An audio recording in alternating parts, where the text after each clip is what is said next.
Acompanhe a partir de agora na FM Padre Cícero o programa Dicas de Saúde. Apresentação Dr. Péricles Vasconcelos.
Bom dia, ouvintes da FM Padre Cícero, programa Dicas de Saúde chegando para você viver melhor.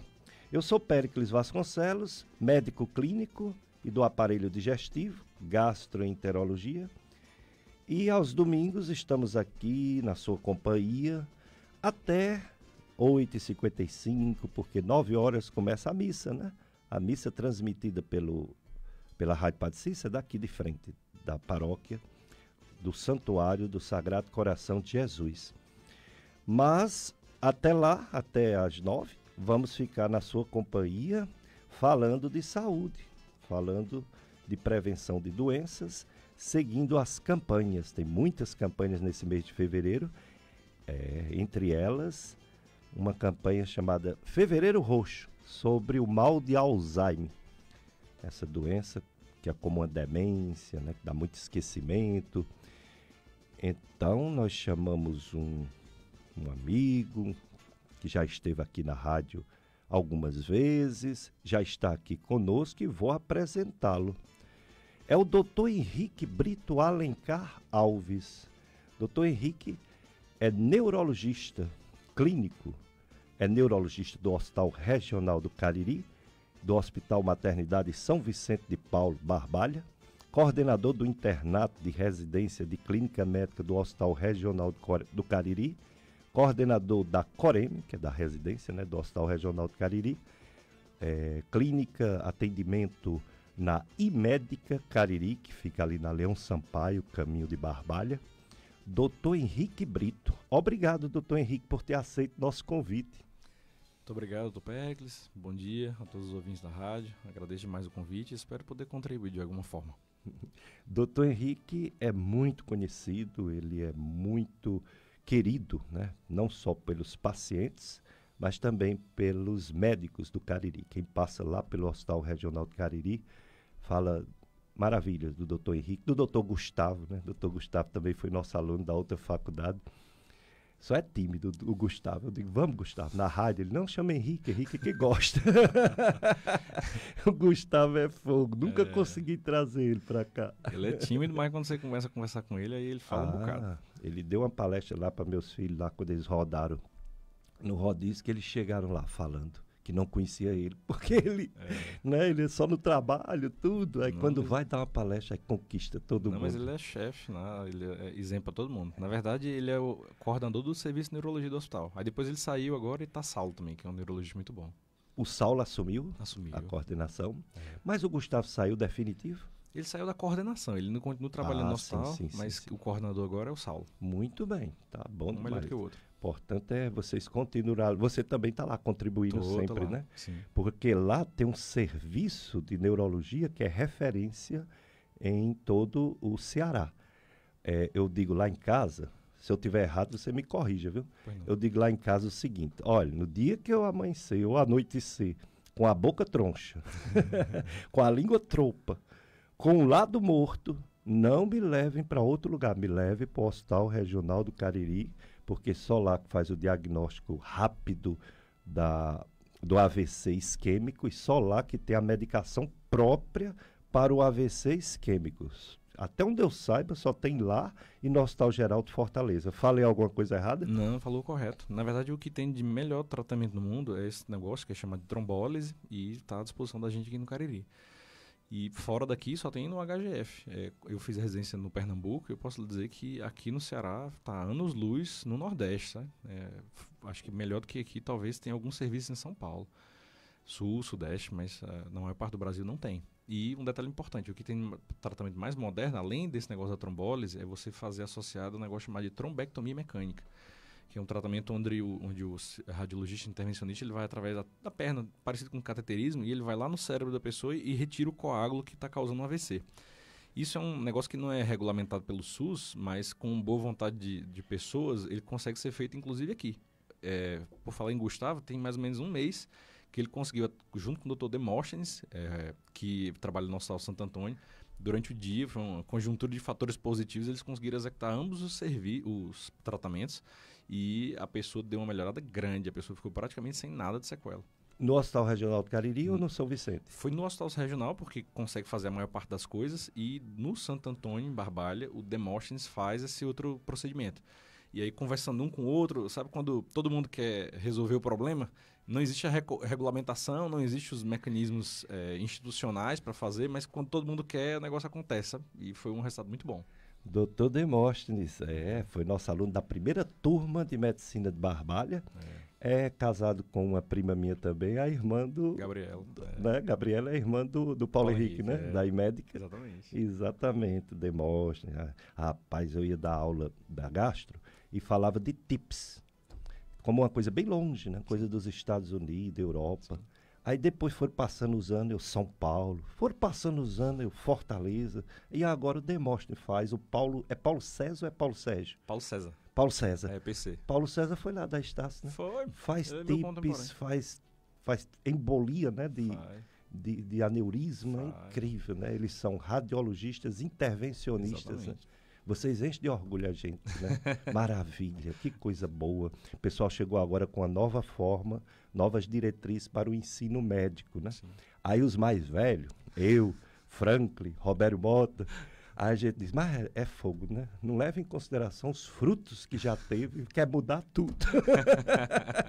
Mudar no time que está ganhando, sim, não é?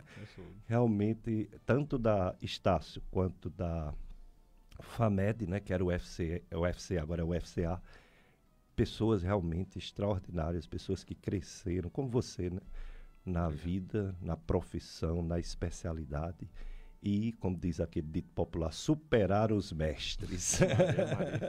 Maravilha. Pois é. E hoje o assunto principal é essa campanha. Campanha Fevereiro Roxo, mal de Alzheimer. Mal de Alzheimer é um termo que está começando a ficar entendido pelo povo, mas ainda há muitos mistérios. O que é, doutor Henrique Brito, mal de Alzheimer? Essa é uma pergunta que eu considero muito boa. Assim, parece simples, mas na verdade ela é bem elaborada. Sabe? Neurologia é uma área da medicina onde ninguém gosta, as pessoas não têm muito contato, né? E é cheio de uma mística assim, que versa em torno da tudo quanto é coisa da neurologia. E eu noto que não é só aqui no Cariri, não, no Nordeste em geral. Em Recife era assim também, no interior do Pernambuco é assim também. A gente mora num lugar meio provinciano, meio artesanal ainda. Então, as pessoas ainda costumam achar que você tem dor de cabeça, é problema de vista. Ficou tonto, é labirintite. Esqueceu, é Alzheimer, tremeu, é Parkinson. É desse jeito. Mas, na verdade, não é bem assim. Então, o que acontece? A doença de Alzheimer é uma das causas de diminuição da habilidade intelectual, de demência. Para o neurologista, todas as vezes em que alguém apresenta uma diminuição da habilidade intelectual, quer seja da memória ou de alguma outra função intelectual, a gente chama isso aí de demência. Eu entendo que no dia a dia, demência é um termo utilizado como se fosse um termo pejorativo, como se fosse um insulto, né? Mas na verdade não é. Demência é um termo científico, antes de se tornar um insulto. E demência não é uma doença. Demência é um grande grupo de doenças. Seguramente existem dezenas de causas possíveis para fazer alguém apresentar uma diminuição da habilidade intelectual. E existem doenças que são adquiridas, e existem doenças que são chamadas primárias, onde você já nasce com ela e ela vai se desenvolvendo ao longo da vida. Doença de Alzheimer é a causa mais frequente que tem, e ele é um exemplo dessas doenças, onde você já nasce com ela e vai se desenvolvendo depois, de maneira lenta e gradual. Muito bem. E ela, já que é uma demência, existe a demência que a causa não é o mal de Alzheimer. E quem faz esse diagnóstico, o médico especialista, é o neurologista, não é isso? Quais são as outras causas de demência que tem um quadro parecido com Alzheimer e não é Alzheimer? Isso é uma coisa curiosa, assim, quando você diz que alguém tem demência, existe um manual chamado DSM-5, é uma sigla em inglês, mas que ele dá o norte do que o médico precisa identificar, né, de características que a pessoa tem para você poder dizer que alguém tem algum problema. E em relação à habilidade intelectual, né, que não é só memória, existem 6 grandes domínios cognitivos, onde, de maneira resumida, memória de curto, médio e longo prazo. Existe um negócio chamado de capacidade executiva, que é a capacidade de raciocinar, planejar e executar ações. Existe também um negócio chamado de habilidades específicas, que são coisas que você aprende ao longo da vida, leitura, cálculo, escrita. Existem habilidades especiais, que são coisas que também você aprende, né? Ninguém nasce sabendo ser médico, nem engenheiro, nem costureira, nem nada. Você desenvolve aquele conhecimento ao longo da vida também. E existe também um negócio chamado de cognição social, que é a capacidade de interagir em sociedade, interagir com as outras pessoas. E existe um negócio chamado de cognição emocional, que é a capacidade de interagir consigo mesmo. Quando a pessoa tem um prejuízo em um ou mais dessas áreas, e esse prejuízo é um prejuízo leve, que não chega a atrapalhar a sua funcionalidade, nem sua independência, isso é chamado de transtorno cognitivo menor. Se por acaso tem um prejuízo em uma ou mais dessas áreas, e é um prejuízo que limita as suas atividades, é chamado de transtorno cognitivo maior. Esses são os termos novos, mas no final das contas, tudo isso aí é chamado de demência classicamente, né, no passado. E você tem que investigar. O que a pessoa sente é basicamente a mesma coisa. E existem, como eu falei, as demências que são primárias e as secundárias. Demência secundária é doença adquirida. Por exemplo, a pessoa é normal, tem um AVC, por conta do AVC depois desenvolve demência. A pessoa normal tem uma meningite, por causa da meningite depois desenvolve demência. São doenças adquiridas. Quando você vai olhar essas doenças de maneira isolada, elas são menos frequentes.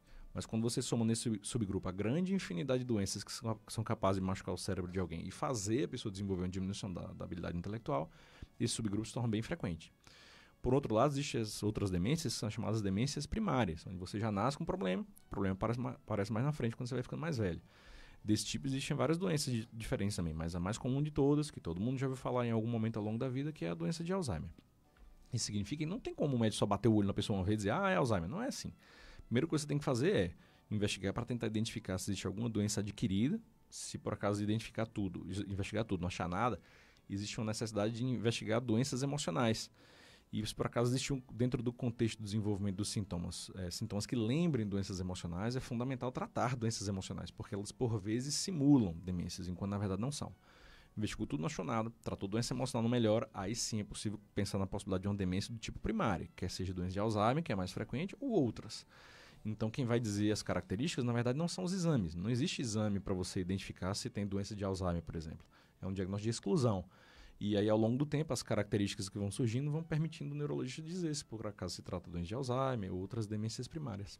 Muito bem. Hoje a gente vai conhecer bem o mundo da neurologia clínica, que o médico convidado, o Dr. Henrique Brito, é neurologista clínico. Então ele vai falar do mal de Alzheimer, vai falar um pouquinho de outros distúrbios neurológicos, inclusive já falou do AVC, vai falar mais, vai falar das dores de cabeça, né? E você pode participar fazendo pergunta para ele pelo 3512-2000, é o telefone. Também é o número 3512-2000 do WhatsApp. E aí você pode perguntar no áudio ou escrevendo, você escolhe, né? Estamos também na live do Facebook, viu? Câmera aqui da live do Facebook. Então você pode se comunicar, fazer pergunta ao Dr. Henrique pela live do Facebook. Que, como é que você chega lá na live, se você quiser ver a gente? Não só ouvir, mas ver os três, né? Com o Carlos Eduardo, nosso operador de som. Você entra no Facebook, aí coloca lá, FM Padre Cícero 104,5. Pronto. FM Padre Cícero 104,5. No Facebook, você já fica nos vendo na live e pode fazer sua pergunta, né?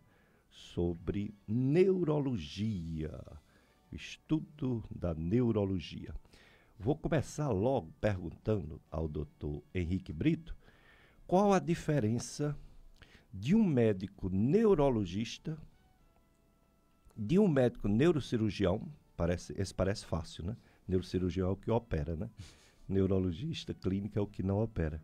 Mas a gente vê neurocirurgião operando até coluna e já fica achando uma coisa meio esquisita, né? E psiquiatra. Não vou nem botar psicólogo, porque psicólogo o pessoal já está entendendo que não é médico, é um profissional importantíssimo que, sem usar medicação, sem usar remédios, quem passa remédios é médicos, consegue ajudar as pessoas a enfrentar os problemas do dia a dia, né? As angústias, as tristezas, os traumas, os medos, enfim. Mas existe a neurologia, existe o neurocirurgião e existe o psiquiatra. Qual as diferenças, doutor Henrique Brito? Pois não. Quando eu cheguei aqui na região, eu achava isso aí curioso demais, porque o pessoal achava que o neurocirurgião era o neurologista melhor, porque além de ser neurologista, não operava. Sabe? Não operava, vai mais longe. Mas, na verdade, são especialidades distintas. O que um faz, o outro não faz. Então, o que acontece? O neurologista é o médico que é treinado para diagnosticar e tratar de forma clínica, né, as doenças do sistema nervoso, quer seja o sistema nervoso central ou periférico. O neurocirurgião é o médico que desenvolve um treinamento específico para tratar doenças cirúrgicas. Por exemplo, normalmente quem dá o diagnóstico de doenças que são adquiridas, doenças desmielinizantes, infecções da cabeça, doenças vasculares como o AVC, é o neurologista clínico, quem trata isso daí. Mas se de repente a pessoa desenvolve um tumor na cabeça, pode até o neurologista dar o diagnóstico, mas quem vai lá e opera depois é o neurocirurgião. Se você de repente tem um AVC hemorrágico, o neurologista pode até no final descobrir que tinha um aneurisma lá, mas quem trata cirurgicamente o aneurisma, operando o aneurisma, é o neurocirurgião. Então, habitualmente o neurologista ele é clínico, então ele examina a pessoa, ele escuta a pessoa, é um outro tipo de abordagem. Um cirurgião ele é mais objetivo, então ele vai lá para resolver um problema específico, então ele opera. Essa é basicamente a diferença entre o neurologista e o neurocirurgião. Na verdade, o tratamento é totalmente diferente. Apesar do primeiro ano da residência de neurocirurgia ter um ano de neurologia clínica, mas na verdade não é o que eles fazem no dia a dia, nem quando se formam. Alguns neurocirurgiões atendem como neurologista, mas na verdade são especialidades diferentes. Já o psiquiatra, então resumindo, o neurologista e o neurocirurgião tratam doenças físicas, né? Já o psiquiatra trata doenças emocionais. Então, o que o psiquiatra é treinado para fazer são coisas totalmente distintas, né? E no passado, eu posso lhe dizer que meio que existia uma dissociação, assim. O psiquiatra trata de doenças emocionais, do espírito, da mente, da consciência, né? Que é quem nós somos, mas na verdade é um domínio que não é físico. E existia o neurologista que tratava de doenças físicas exclusivamente. E parecia que eram coisas separadas na mesma pessoa, né? Mais recentemente, nos últimos 15 anos, a gente vem cada vez mais, inclusive com estudos científicos, percebendo que essas especialidades se imbricam. Então não tem como neurologista dizer que não trata nada de doenças emocionais, da mesma maneira que também não tem condições do psiquiatra dizer que não trata nada de doenças físicas. Então, na verdade, estudos mais novos, mas não é o que eu falo dos últimos 10 anos, mostra que em doenças psiquiátricas mais graves, como esquizofrenia, transtorno afetivo bipolar, se você passa 2 anos exposto àquelas doenças emocionais graves, isso promove alterações físicas no exame de ressonância magnética funcional. Então, essas doenças podem deixar sequelas físicas. Então, em um dado momento, começa a ser parte do neurologista. Da mesma forma que se você pega pessoas com doenças físicas, por exemplo, AVC, meningite, e a pessoa desenvolve um machucado no cérebro, esse machucado no cérebro também pode fazer a pessoa desenvolver manifestações que lembram doenças emocionais. Então, na verdade, em algum grau, ambas as especialidades elas se interagem. Sabe? Muito bem. Então, você vai para um e se esse vamos dizer, você escolheu o psiquiatra, ou então escolheu o neurologista. Se esse profissional vê que precisa da ajuda dessa outra especialidade, ele encaminha, né? Sim, de um para o outro. Muito bem. Voltando para o mal de Alzheimer, doutor Henrique Brito, muito frequente. Eu estava vendo, para lhe fazer as perguntas, que só no Brasil acha-se que tem mais de 1 milhão de casos, 30% das pessoas com mais de 80 anos, 1 a 2% com as pessoas de 60 anos, quer dizer, é frequente demais. Mas os sintomas, eles são muito parecidos com a senilidade mesmo, a idade, a velhice, né? Porque uma pessoa de 90 anos, 100 anos, hoje a gente vê pessoas centenárias, algumas bem lúcidas e outras com muito distúrbio cognitivo, muito esquecimento, fazendo confusão de pessoas, de palavras. qual a diferença fundamental do que é considerado envelhecimento natural do mal de Alzheimer? Entendi.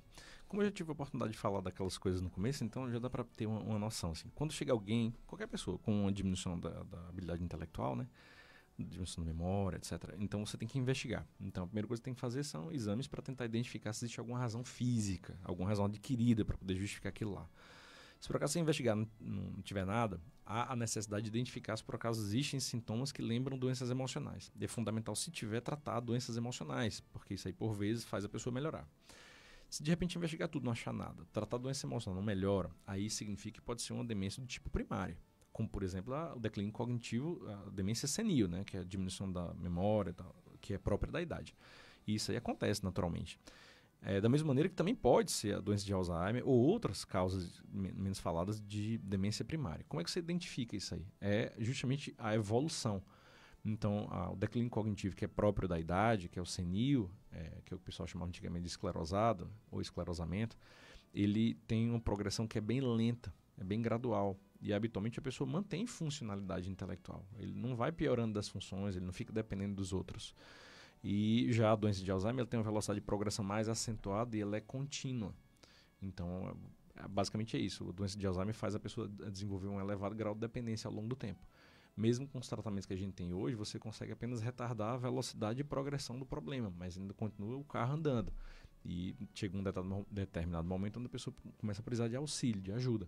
O declínio cognitivo senil da idade, ele é bem lento. Habitualmente isso não faz a pessoa desenvolver grandes limitações. Normalmente a pessoa consegue gerenciar a própria vida. Por exemplo, a pessoa tem, às vezes, diminuição da memória, dificuldade de lembrar de fatos recentes, mas a pessoa continua dando a ordem na sua casa, continua gerenciando a família, continua dando a ordem nas coisas, dando conselho, abençoando os filhos. Então a pessoa mantém funcionalidade, sabe? Muito bem. Aí, como é mais comum em pessoas de idade, muitas vezes é descoberto por o clínico e é encaminhado para o geriatra, né? Sim. Ou a geriatra. E o geriatra, a geriatra, às vezes pede ajuda ao neurologista, né? Sim. E fica os dois tentando beneficiar um pouco aquele paciente, que pode ter, inclusive, o mal de Alzheimer com uma demência também vascular, né? Associado, né? Pode sim. Na verdade, existe um negócio chamado demência mista. É o mix entre doença de Alzheimer e mais esse negócio chamado de demência vascular.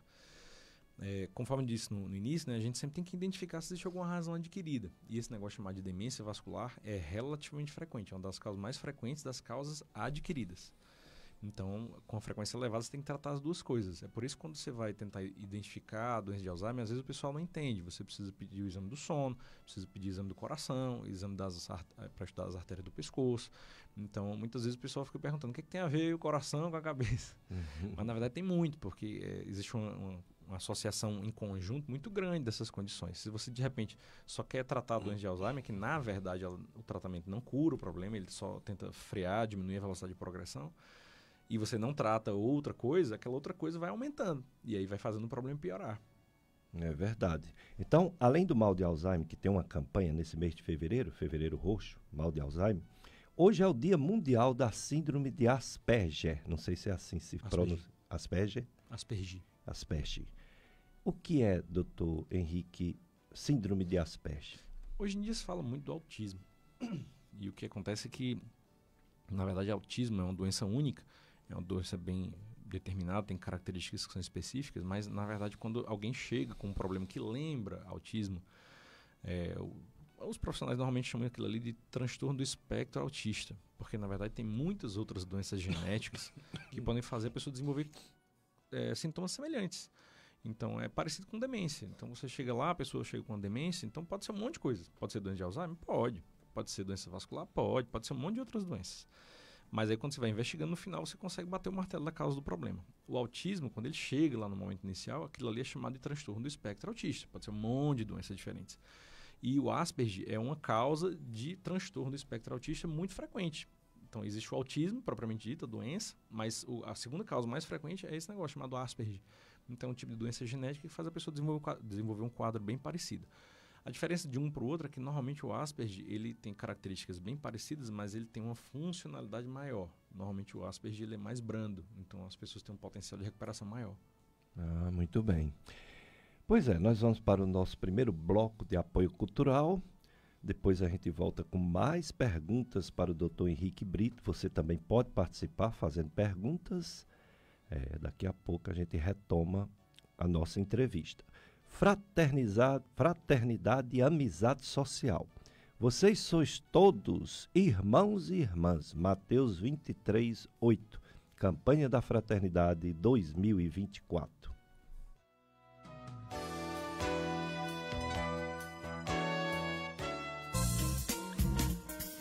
Você está ouvindo na FM Padre Cícero, o programa Dicas de Saúde. Apresentação Dr. Péricles Vasconcelos. 104,5.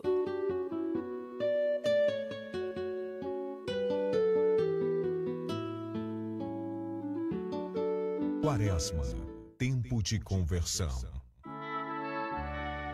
Faça uma peregrinação, ao menos uma vez na Quaresma, a um santuário mariano ou outro santuário, participando da Santa Missa.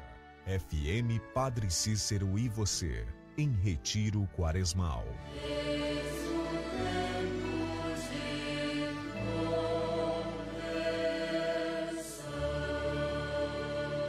Essas empresas ajudam em nossa missão. Olá, queridos filhos e filhas. Aqui quem fala é o Padre Reginaldo Manzotti. E eu estou aqui hoje para falar de um assunto muito sério que envolve a educação das crianças.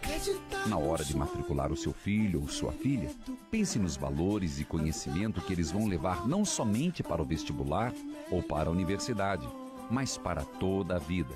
A educação católica tem tradição e princípios éticos de preservação da vida e da família. Conheço e confio na Rede Salesiana de Escolas. Pense nisso. Crescendo e ensinando, valorizando o ser humano.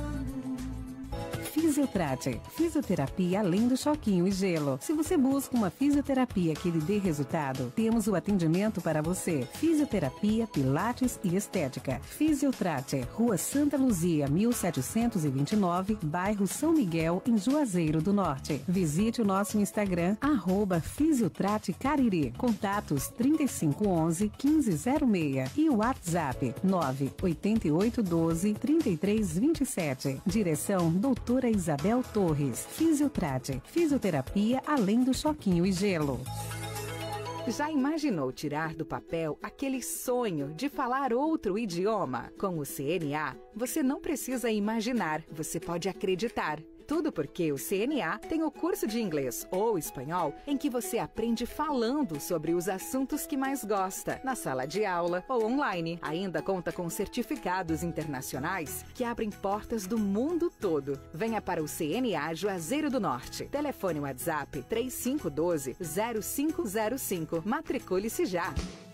Quando o assunto é medicina, a experiência do profissional é uma prioridade para você? O Dr. Carlos Vitorino é médico e possui mais de 40 anos de atuação no mercado, com especialidade em neurologia e geriatria. Instagram, @Dr. Carlos Vitorino Neuro. Marque sua consulta pelo telefone 3511-2178 ou pelo WhatsApp 988790108. Dr. Carlos Vitorino, neurologista e geriatra.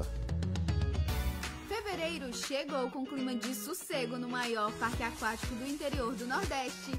Um ambiente perfeito para fugir da folia e mergulhar na diversão de toda a natureza.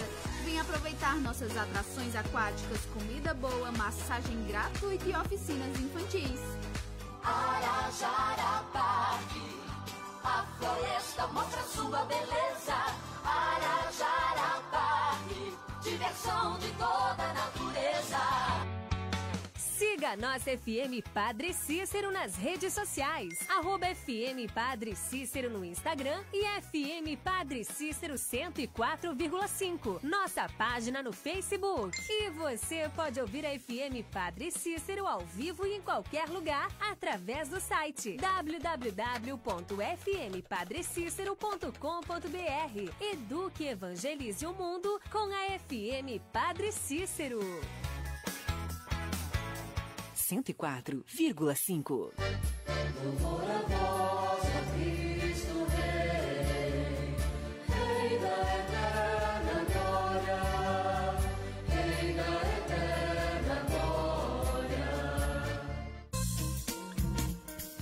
Você está ouvindo na FM Padre Cícero, o programa Dicas de Saúde. Apresentação Dr. Péricles Vasconcelos.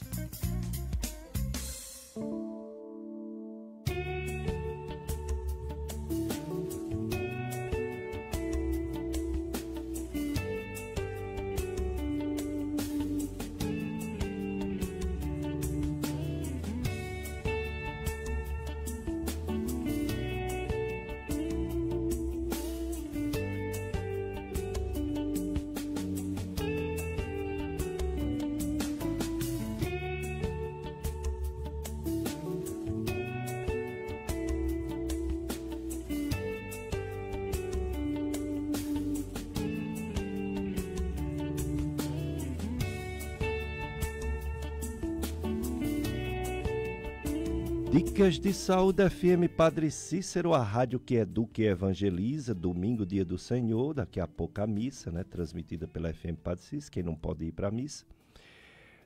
Estamos já no período quaresmal, né, período de reflexão, oração, jejum, abstinência, alguns fazem, né, abstinência de carne, e período também de conversão, né? Conversão, porque vem aí a maior festa cristã.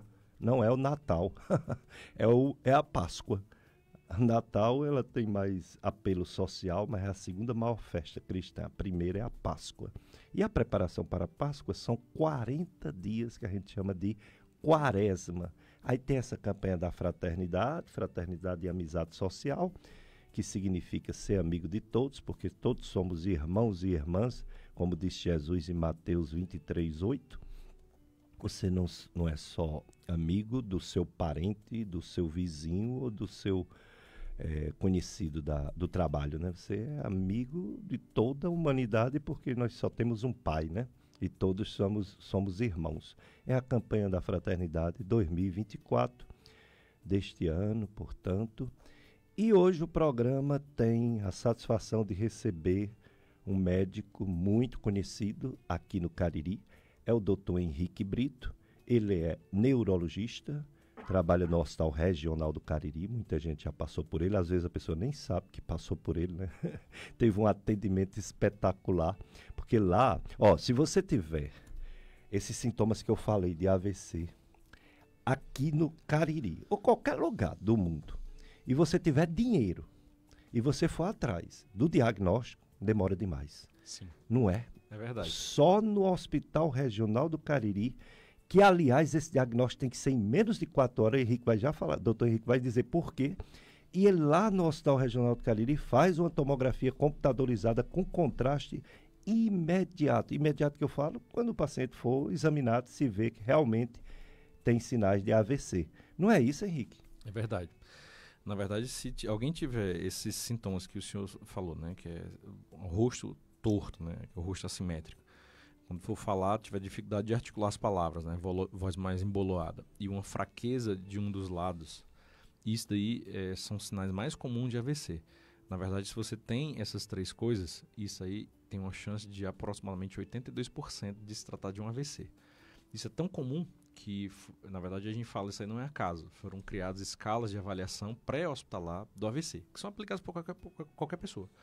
Então, esses 3 sintomas são muito comuns. Se você tiver 2 sintomas, a chance de ser AVC ainda é 70%. Então, todo mundo tem que decorar isso daí. E o que acontece? Hoje em dia, estima-se que o tempo que leva do conhecimento científico chegar na população geral é de aproximadamente 25 anos. Então, hoje em dia, se você está em casa e você sente um dor no peito, pode ser infarto ou outras coisas. Na maior parte das vezes não é infarto, na maioria das vezes é outras coisas. Mas todo mundo hoje em dia já sabe. Se você sentir um dor no peito, corra para o hospital. E é tanto que as pessoas vão logo, ninguém fica alisando esse negócio de dor no peito. Você vai logo. Por mais que você chegue lá e não tem nada. Mas isso daí é bom, porque faz as pessoas não perderem tempo. Correto. Se chegar lá e for outra coisa, graças a Deus, dá as costas, vai embora e vai ficar bem por outros meios. Se for um infarto, já chegou ligeiro e já resolve ligeiro. Só que o problema hoje em dia é que as pessoas têm o rosto que fica assimétrico, fica torto, tem dificuldade de articular as palavras, fica um lado dormente, e as pessoas acham que é congestão, acham que é espírito, que é mal olhado, toma aguardente alemã, fica cozinhando em casa, tomando sal, leite, e o povo rezando, fazendo massagem. E nessa história, quando a pessoa resolve ir para o hospital, chega tarde. Qual é a diferença? O sistema nervoso é uma das partes do nosso organismo mais sensíveis. Enquanto o músculo aguenta muitas vezes sem sangue circular, sobreviver durante 5, 7 horas, o neurônio só aguenta 5 minutos. Então, se a pessoa demorar para ir atrás do tratamento do AVC, já vai chorando leite derramado. Esses dados são uma coisa que parece meio distante, mas eu vou dar o exemplo do HGF, conforme a gente falou no início, é um lugar de referência no Brasil todinho, certo? E lá eles publicaram um estudo científico bem grande em revistas importantes de neurologia no ano 2011. Naquela época, o tempo que levava, em média, das pessoas saírem de casa para ir até a porta do hospital com sintomas de AVC era de mais ou menos 70 horas, porque ficava enrolando. E o pior não é isso. Quando as pessoas chegavam na porta do hospital HGF, que tem o serviço de neurologia, tem todas essas coisas que a gente falou até agora, e até eles chegarem na unidade de AVC, que é a unidade especializada em fazer o tratamento, ainda levava mais 35 horas. Então, isso é um desastre. A pessoa levava 100 horas da hora que apresentava os sintomas até realmente receber o tratamento. Isso mostra a dificuldade não só das pessoas, mas também dos outros profissionais da área de saúde que não são neurologistas. Mas isso aí é uma realidade que está sendo progressivamente melhorada. Então, qual é o problema? É que você só tem 4 horas e meia para poder começar o tratamento. Depois de 4 horas e meia, o que aconteceria de lesão no cérebro já se tornou irreversível. Então, na verdade, dependendo do perfil das pessoas, só são 3 horas. Então, o que acontece? Tem que você chegar rápido. Porque não é você chegar só na porta do hospital e o pessoal já começa a empurrar o remédio na veia. Não é isso. Tem toda uma preparação. Na hora que você chega no hospital, tem que fazer um monte de exame diferente. Tem que ser avaliado por diversos profissionais diferentes. Tem que fazer tomografia. Isso aí leva tempo. Na verdade, o ideal do hospital é se o tempo chamado porta, agulha, que é a agulha entrando na veia e aplicando o remédio, tem que ser 45 minutos. É o preconizado. Então isso significa que se são 4 horas e meia, na verdade você tem que chegar lá no máximo com as 3 horas e 45, senão não dá tempo. Se a pessoa chegar lá com 4 horas e 10, vai estar perdendo. Então isso é uma coisa importante, porque o que acontece? O hospital regional ele é referência para 42 municípios. De Iguatu para cá, quase todos. Cariri Oeste. E o que acontece? Se você vai para Iguatu e entrar no carro ligeiro para vir chegar aqui, você leva mais ou menos 1 hora e meia. 2 horas, dependendo da hora do dia. Então isso significa que se a pessoa chegar em casa, ficar tomando água, ficar ajeitando lá, quando pegar o carro para voltar, que chegar aqui, já não tem mais o que fazer.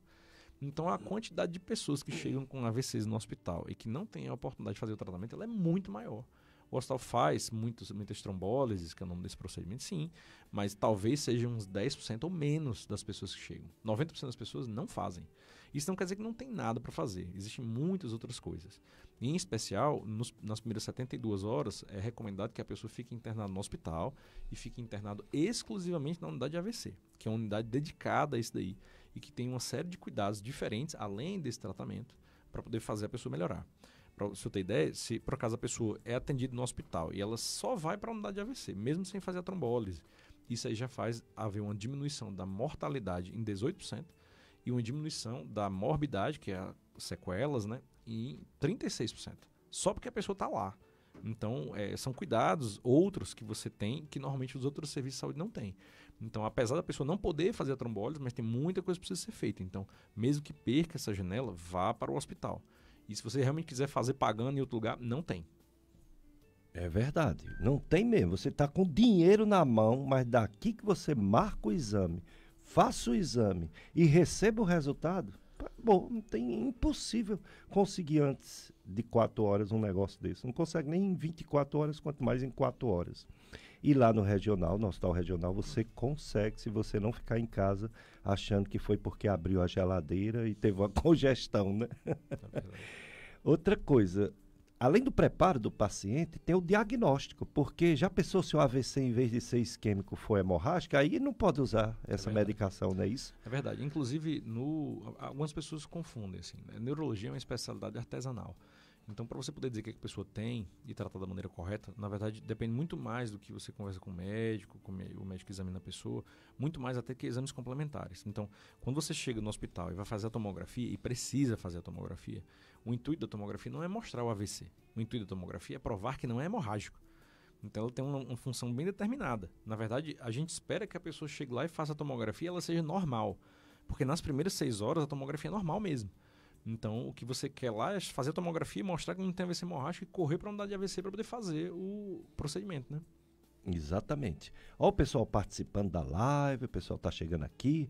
A Osana Ribeiro, desejando bom dia para a gente, para você também, Osana Ribeiro. O Marcondes Santos, ele diz, bom dia, doutor Pérez, sou Marcondes Santos, desde já parabenizar pelo tema. Doutor Henrique Brito, grande abraço do seu amigo do programa Viver com Saúde. Olha aí. Ali a gente boa demais. Marcondes Santos. A Socorro Ribeiro, bom dia para você também, Socorro. Excelente fala, conhecimentos profissionais, faz a diferença na vida diária das pessoas. É isso mesmo, Socorro. E essa do AVC, eu estou falando do AVC porque eu estou diante do neurologista, mas não é só AVC não, viu? O Hospital Regional do Cariri, em emergência, ele é a referência no Cariri. E uma referência não só pelo SUS, mas uma referência geral. Porque, ó, por exemplo, não vou falar mal, vou dizer o seguinte, eu tenho Unimed. Mas se o negócio for muito grave, por exemplo, minha nutricionista, eu fiz um diagnóstico clínico de apendicite nela e pedi para ela ir para o regional. Mas regional, eu tenho... Não era nem Unimed, eu tenho a Pivida. Eu digo, vá para o regional. Vá para o regional porque eu sei quem está lá hoje e vai lhe operar. Se você for para a Pivida, vão repetir esses exames tudinho, você vai perder tempo. É verdade. E ela operou e recuperou e está ótima. Graças a Deus. Porque o ruim do Hospital do SUS, muitas vezes, para quem tem dinheiro, plano de saúde, na verdade, é a hotelaria. Então, a hotelaria dos hospitais do SUS, elas não são exatamente as que você teria nos outros hospitais, né? Você tem um quarto separado, ar-condicionado e tal. E isso aí é com certeza importante, mas eu posso lhe dizer de mim também. Se eu, por acaso, passasse mal, sofresse um acidente no negócio, eu diria, seguramente, me leve primeiro para o regional, depois que resolver o problema, que a pessoa estiver bem e tal, aí depois a gente vai atrás da hotelaria em outros cantos. Né? Depois vai para o hospital da Unimed, que lá a gente recebe os parentes todos. Exatamente. E faz uma festinha lá de comemorar porque sobreviveu. É verdade. A Socorro Ribeiro, portanto, participando. Francisco Eusébio Nogueira, parabéns para você também, parabenizando pelo tema de hoje. O Francisco Eusébio, e dizendo que a musculação ajuda a prevenir demências.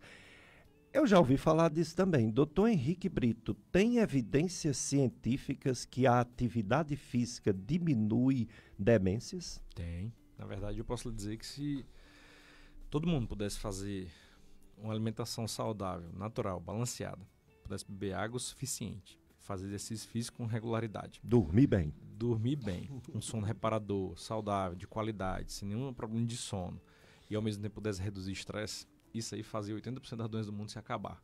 E fazer a atividade física, né? Exatamente. Interessante que a atividade física, eu faço academia, né? Eu vou, e chego lá, tá cheio de jovens. A velharada é só eu e mais uns 3 ou 4. O resto é tudo jovem, bombados, né? Sim. Aí eu fico pensando, digo, esses não precisam, o que estão fazendo aqui? E os que precisam não estão lá, né? É verdade. Não, mas isso é verdade. Eu posso lhe dizer que a atividade física ela é fundamental, certo? Então, o intuito... A verdade é que até a década de 80, eu creio que as pessoas imaginavam que a medicina ia chegar um dia e iam inventar um comprimido para tudo, né? A pessoa ia chegar e dar um comprimido, você tomava ali e resolvia. Hoje em dia a gente tem a certeza que esse dia não vai chegar nunca. Então, nunca vai chegar um médico e dizer assim, toma esse comprimidinho aqui que vale igual uma dieta bem feita. Então, toma esse comprimido aqui que vale igual uma atividade física. Não vai. Então, tem um monte de atividade física, de trabalhos científicos, mostrando justamente isso. O grau de atividade física das pessoas, o grau de reserva fisiológica da musculatura é diretamente proporcional à habilidade intelectual no futuro.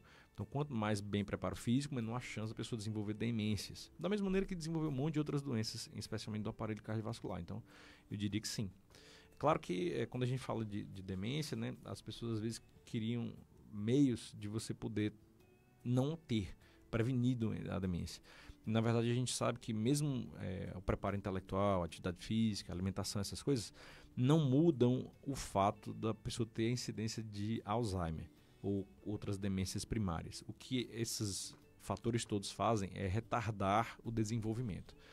Então, quando você chega no final da vida com essas coisas que a gente citou, atividade física, tal, estudo, preparo, o desafio intelectual sendo executado ao longo da vida, isso aí faz com que a pessoa chegue com uma reserva intelectual maior nessa fase da vida. Quando a doença começa, então vai levar mais tempo para você desenvolver sintomas, então você consegue retardar o problema. Quando você tem menos atividade física, alimentação mais desregrada, não se desafia intelectualmente, aí o problema aparece mais cedo. Então, provavelmente, esses fatores não mudam a incidência da doença, mas eles retardam o aparecimento. Por que hoje em dia a gente fala mais disso aí? Porque há um grande aumento da expectativa de vida. Até a década de 80 as pessoas tinham 59 anos de expectativa de vida. Então o povo quando chegava com 59, 60 anos achava que estava no pé do caixão e ia cair para trás e pronto, estava resolvido o problema, tinha feito, tinha que fazer, né? Hoje em dia não, a expectativa de vida é de 86 anos. Então a gente está tendo a oportunidade de ver coisas que antes a gente não via, né? Então é isso, mas eu diria que é extremamente importante. Pois é, pessoal, vocês estão vendo aí, né? Aquilo que eu falo no início do programa, eu não falei hoje, que eu sabia que o doutor Henrique ia falar. Mas aqui é cantiga de grilo. Todo domingo eu falo sobre atividade física para todos, independente de limitação física ou idade. Falo da alimentação saudável, sem muita gordura, sem muito açúcar, doce. Falo de você não encurtar seu sono, você tem que dormir boas noites, boas horas de sono, né? 7, 8 horas é melhor do que 3, 4 horas. Falo sobre quando está doente, procurar médico rápido, porque no início as coisas são mais fáceis de serem controladas do que quando avançam. Então falo isso aqui todo domingo há mais de 20 anos. E parece repetitivo, mas é porque é a verdade. Não é um comprimido que vai curar um problema que levou anos para se instalar numa pessoa. Não vai ser um comprimido que vai reverter. Quando o New York Times disse que fluoxetina, Prozac era a pílula da felicidade, foi um fake news, não foi? Grande. Não, deixa eu aproveitar para fazer um jabazinho aqui em relação ao negócio do sono. Tem o Dr. Périx Filho aqui, que é especialista do sono. Isso. Então lembra o seguinte, muitas vezes o pessoal diz assim, eu durmo bem, durmo ligeiro, durmo que ronco. Encostando em todo canto aqui eu ronco. Roncão danado. E na verdade, acorda até a esposa. Pois é, na verdade, quando a gente fala de dormir bem, do sono de boa qualidade, a gente está falando, na verdade, de ter um sono sadio, de um sono normal. E a gente sabe que existe um problema do sono que ele é muito pouco reconhecido, tanto por médicos quanto por não médicos, chamado de apneia obstrutiva do sono. Isso quer dizer que a pessoa começa a ter uns sufocamentos durante a noite quando está dormindo. A pessoa não vê. E o problema é o seguinte, é que quem tem esse problema da apneia do sono dorme muito, dorme fácil e tem sonolência excessiva. Na verdade, o pessoal diz assim, eu durmo bem, então não tem esse problema não. Mas quem dorme pouco, na verdade, não é a pessoa que tem apneia. Quem dorme pouco é o insônia, é outra doença que não tem nada a ver. O camarada que dorme com apneia dorme muito e não descansa. E o problema não é só dormir muito ou pouco. É porque esse problema respiratório durante o sono, ele aumenta a chance da pessoa ter doenças do aparelho cardiovascular. Isso dá infarto, dá AVC, dá trombose. Você pode até não entender o que pressão alta faz no organismo da pessoa, mas todo mundo já sabe hoje que se você tiver pressão alta, então diabetes, e não tratar, é fumo, vai dar problema. E esse problema da apneia do sono é exatamente igual. E isso aí parece uma coisa distante, mas na verdade não é. Esse problema da apneia pega 33% das pessoas com mais de 40 anos de idade. Então, se a pessoa diz assim, tem que dormir, fazer exercício, tem, mas tem que dormir direito, tem, mas é um sono bom, um sono normal. Então precisa investigar se a pessoa por acaso tem o sono normal. Porque se você por acaso tiver esse problema, você acha que está dormindo e na verdade está com um problema grande, um bombo relógio chiando lá. É verdade. Aí você falando de medidas comportamentais ou, vamos dizer assim, mudança de estilo de vida para evitar doenças graves, por exemplo, o AVC, ele misturado com o infarto, porque eles fazem parte de um grupo que a gente chama de doenças cardiovasculares, né? São as doenças que mais matam no mundo. O infarto e o AVC são as doenças que mais matam no mundo. E você falou da idade, que eles são mais comuns depois de uma certa idade. Falou da apneia obstrutiva do sono, que é um fator de risco. Falou sobre a importância da atividade física, quer dizer, o sedentarismo também é um fator de risco, mas existem outros fatores de risco para essas duas doenças que são exatamente as doenças que mais matam no mundo. Quem tem mais chance, doutor Henrique Brito, de ter um infarto e de ter um acidente vascular cerebral, além desses fatores que você citou e eu repeti, o que mais a pessoa precisa ter cuidado e precisa tratar para não desenvolver cedo um infarto e um AVC? A gente falou da maior parte dos fatores, né? Na verdade, existem fatores que são chamados modificáveis e existem os fatores que são não modificáveis. Bagagem genética é determinante para o desenvolvimento de qualquer doença. Então, a gente não tem como mudar a nossa genética, não tem como mudar a forma como o nosso organismo é. Né? Assim como a idade. Né? Exato. E a idade também não tem como mudar, porque a gente vai ficando mais velho todo dia. Então, isso aí é inerente à vida, né? Mas a gente pode fazer a correção desses fatores que são modificáveis. Os principais são hipertensão, diabetes, tabagismo, fumar, bebida alcoólica, lembrando que as quantidades que são consideradas limites seguros são muito distantes das quantidades praticadas, né? Então seriam 2 cervejas em lata por semana, ou até uma dose de destilado por semana, ou até uma taça de vinho por semana. Isso aí, normalmente as pessoas bebem isso aí meia hora, bebe muito mais, né? Além disso, dislipidemia, né, que é o colesterol alto, sedentarismo, baixa ingesta hídrica, apneia do sono, que é um fator de risco muito importante hoje em dia, e acho que basicamente isso. Estresse, em especial porque estresse costuma piorar esses outros fatores que já foram citados, e... Obesidade. Obesidade, dislipidemia, sedentarismo, né? Que a gente já falou, né? Que é a atividade física, a alimentação correta. E acho que são os principais. Existem AVCs, infartos em pessoas de outros perfis? Existe, mas aí são outras doenças que normalmente são doenças adquiridas. São uma arritmia cardíaca que faz a pessoa desenvolver o AVC, ou então a pessoa que já nasce com outras doenças genéticas que aumenta a chance da pessoa já ter aumento da coagulabilidade no sangue, fazer a pessoa ter AVC, né? Então são doenças mais raras, mas eu diria que a essência para o grosso das pessoas seria basicamente isso daí mesmo. E só lembrando que no mundo a maior causa de morte não é câncer, não é pneumonia. A maior causa de morte é o infarto. Só que o Brasil é campeão mundial, porque desde 2013 é AVC. Então o pessoal acha que quem mata mais no Brasil é infarto, mas não, é AVC. Pois é, e se juntar os dois então, falando esse termo cardiovascular, que são as mesmas medidas preventivas, né? Então... juntar os dois, dispara, né? Como maior mortalidade no Brasil e no mundo. O Cícero Pereira, nosso ouvinte, está acompanhando na live, ele voltou um pouco para o Alzheimer. A gente já está à frente, né? Doutor Henrique Brito já está falando do AVC, mas voltando ao Alzheimer, ele disse que costuma colocar vídeos educativos para os pais deles assistir todos os dias para ajudar na memória. Eles são idosos, ajuda a lembrar das coisas, momentos da vida deles.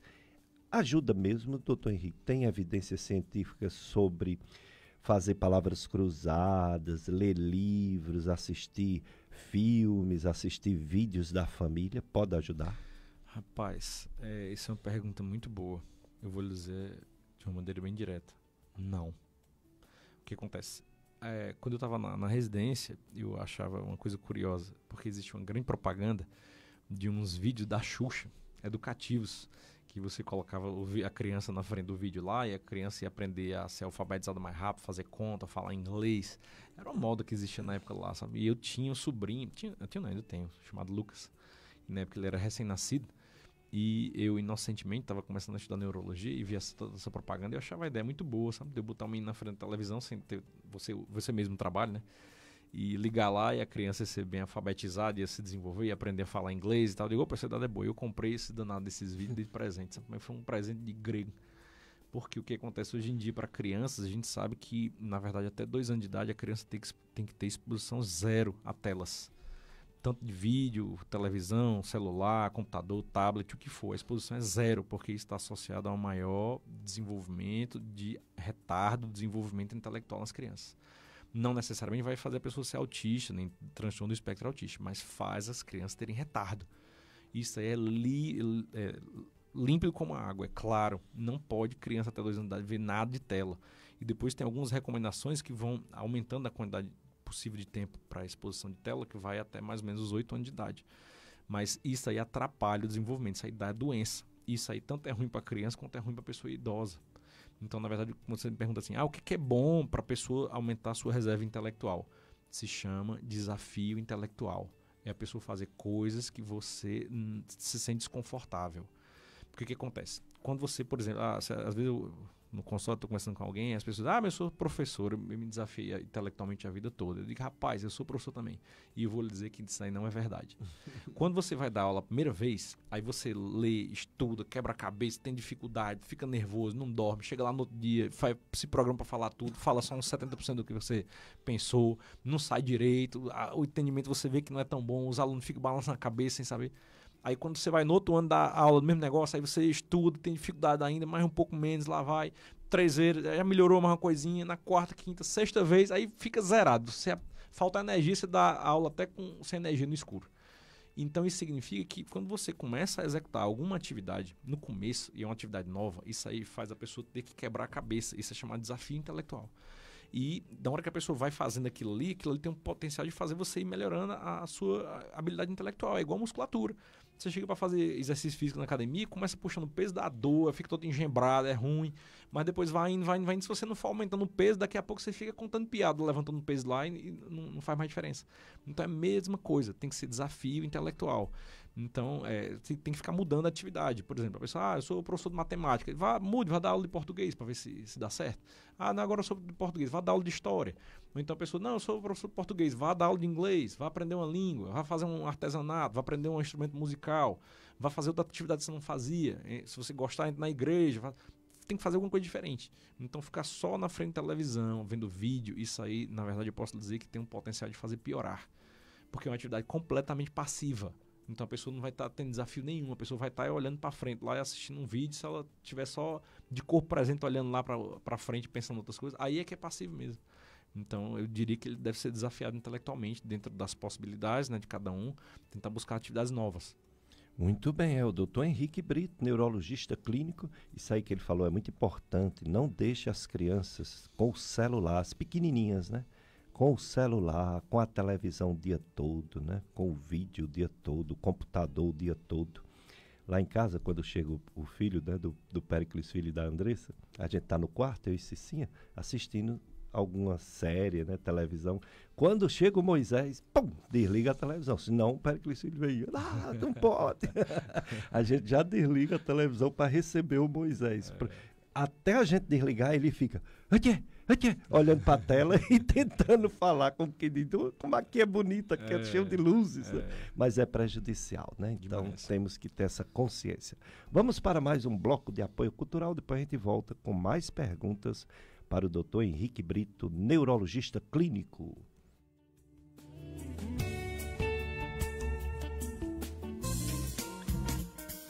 Você está ouvindo na FM Padre Cícero, o programa Dicas de Saúde. Apresentação Dr. Péricles Vasconcelos. 104,5.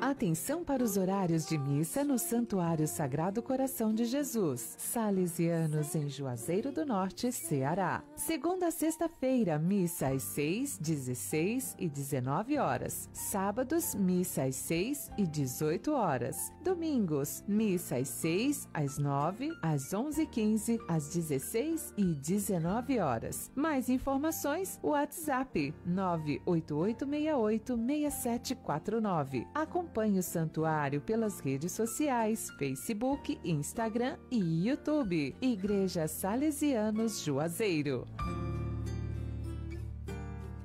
Essas empresas ajudam em nossa missão.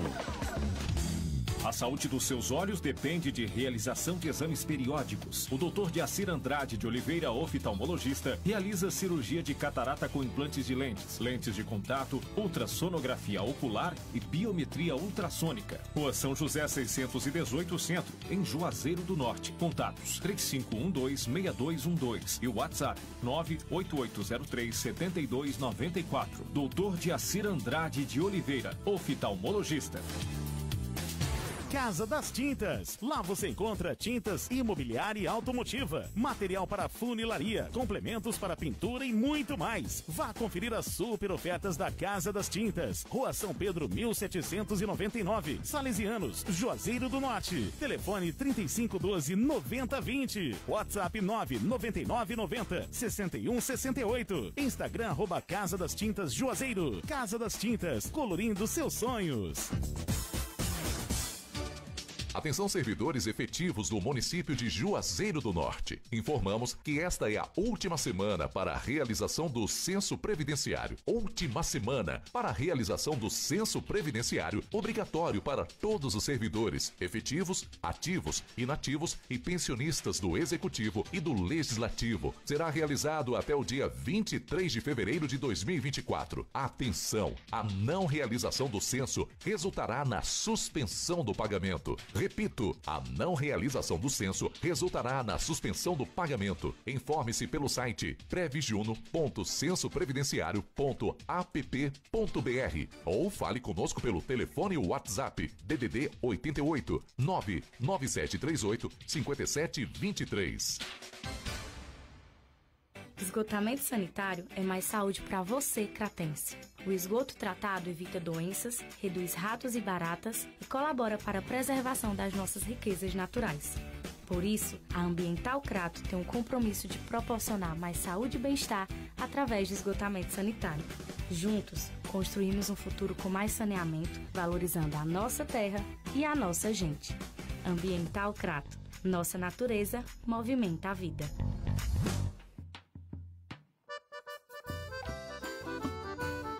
Cajuína São Geraldo, qualidade e tradição, presente em todo momento e na sua região. São Geraldo, toda a família pediu. São Geraldo, Nordeste pro Brasil. Cajuína São Geraldo, o sabor do Nordeste. São Geraldo tem a cara do Brasil, é o sabor do Nordeste como você nunca viu. Doutora Josenísia Oliveira, neuropsiquiatra, cuidando de sua saúde, com foco na prevenção, diagnóstico e tratamento dos transtornos mentais, atendendo crianças, adolescentes e adultos. Rua São José 618 Centro, em Juazeiro do Norte. Contatos 3512-6212 e WhatsApp 98803-7294. Doutora Josenísia Oliveira, neuropsiquiatra. Dice la Biblia que el que encuentra un amigo encuentra un tesoro. Me gustaría proponer a todos ir más allá de los grupos de amigos y construir la amistad social, tan necesaria para la buena convivencia. Reencontrarnos especialmente con los más pobres y vulnerables, huir de la enemistad social que solo destruye y salir de la polarización. Seamos arquitectos de diálogo, arquitectos de amistad, valientes y apasionados, hombres y mujeres que siempre tiendan la mano y que no creen espacio de enemistad y de guerra. Campanha da Fraternidade 2024. Fraternidade e amizade social. Vós sois todos irmãos e irmãs. Saiba mais em campanhas.cnbb.org.br e nas redes sociais da CNBB. @CNBB Nacional. Realização CNBB. Apoio FM Padre Cícero 104,5. Siga a nossa FM Padre Cícero nas redes sociais. @FM Padre Cícero no Instagram e FM Padre Cícero 104,5. Nossa página no Facebook. E você pode ouvir a FM Padre Cícero ao vivo e em qualquer lugar através do site www.fmpadrecícero.com.br. Eduque e evangelize o mundo com a FM Padre Cícero. Quer ouvir nossa rádio em seu celular ou tablet, em qualquer lugar? Então baixe agora o aplicativo Radiosnet. O aplicativo Radiosnet está disponível para o seu smartphone Android e iOS no site radiosnet.com. ZYS 808, FM Padre Cícero 104,5. Uma emissora da Fundação Educativa Salesiana Padre Cícero, Juazeiro do Norte, Ceará. A rádio que educa e evangeliza.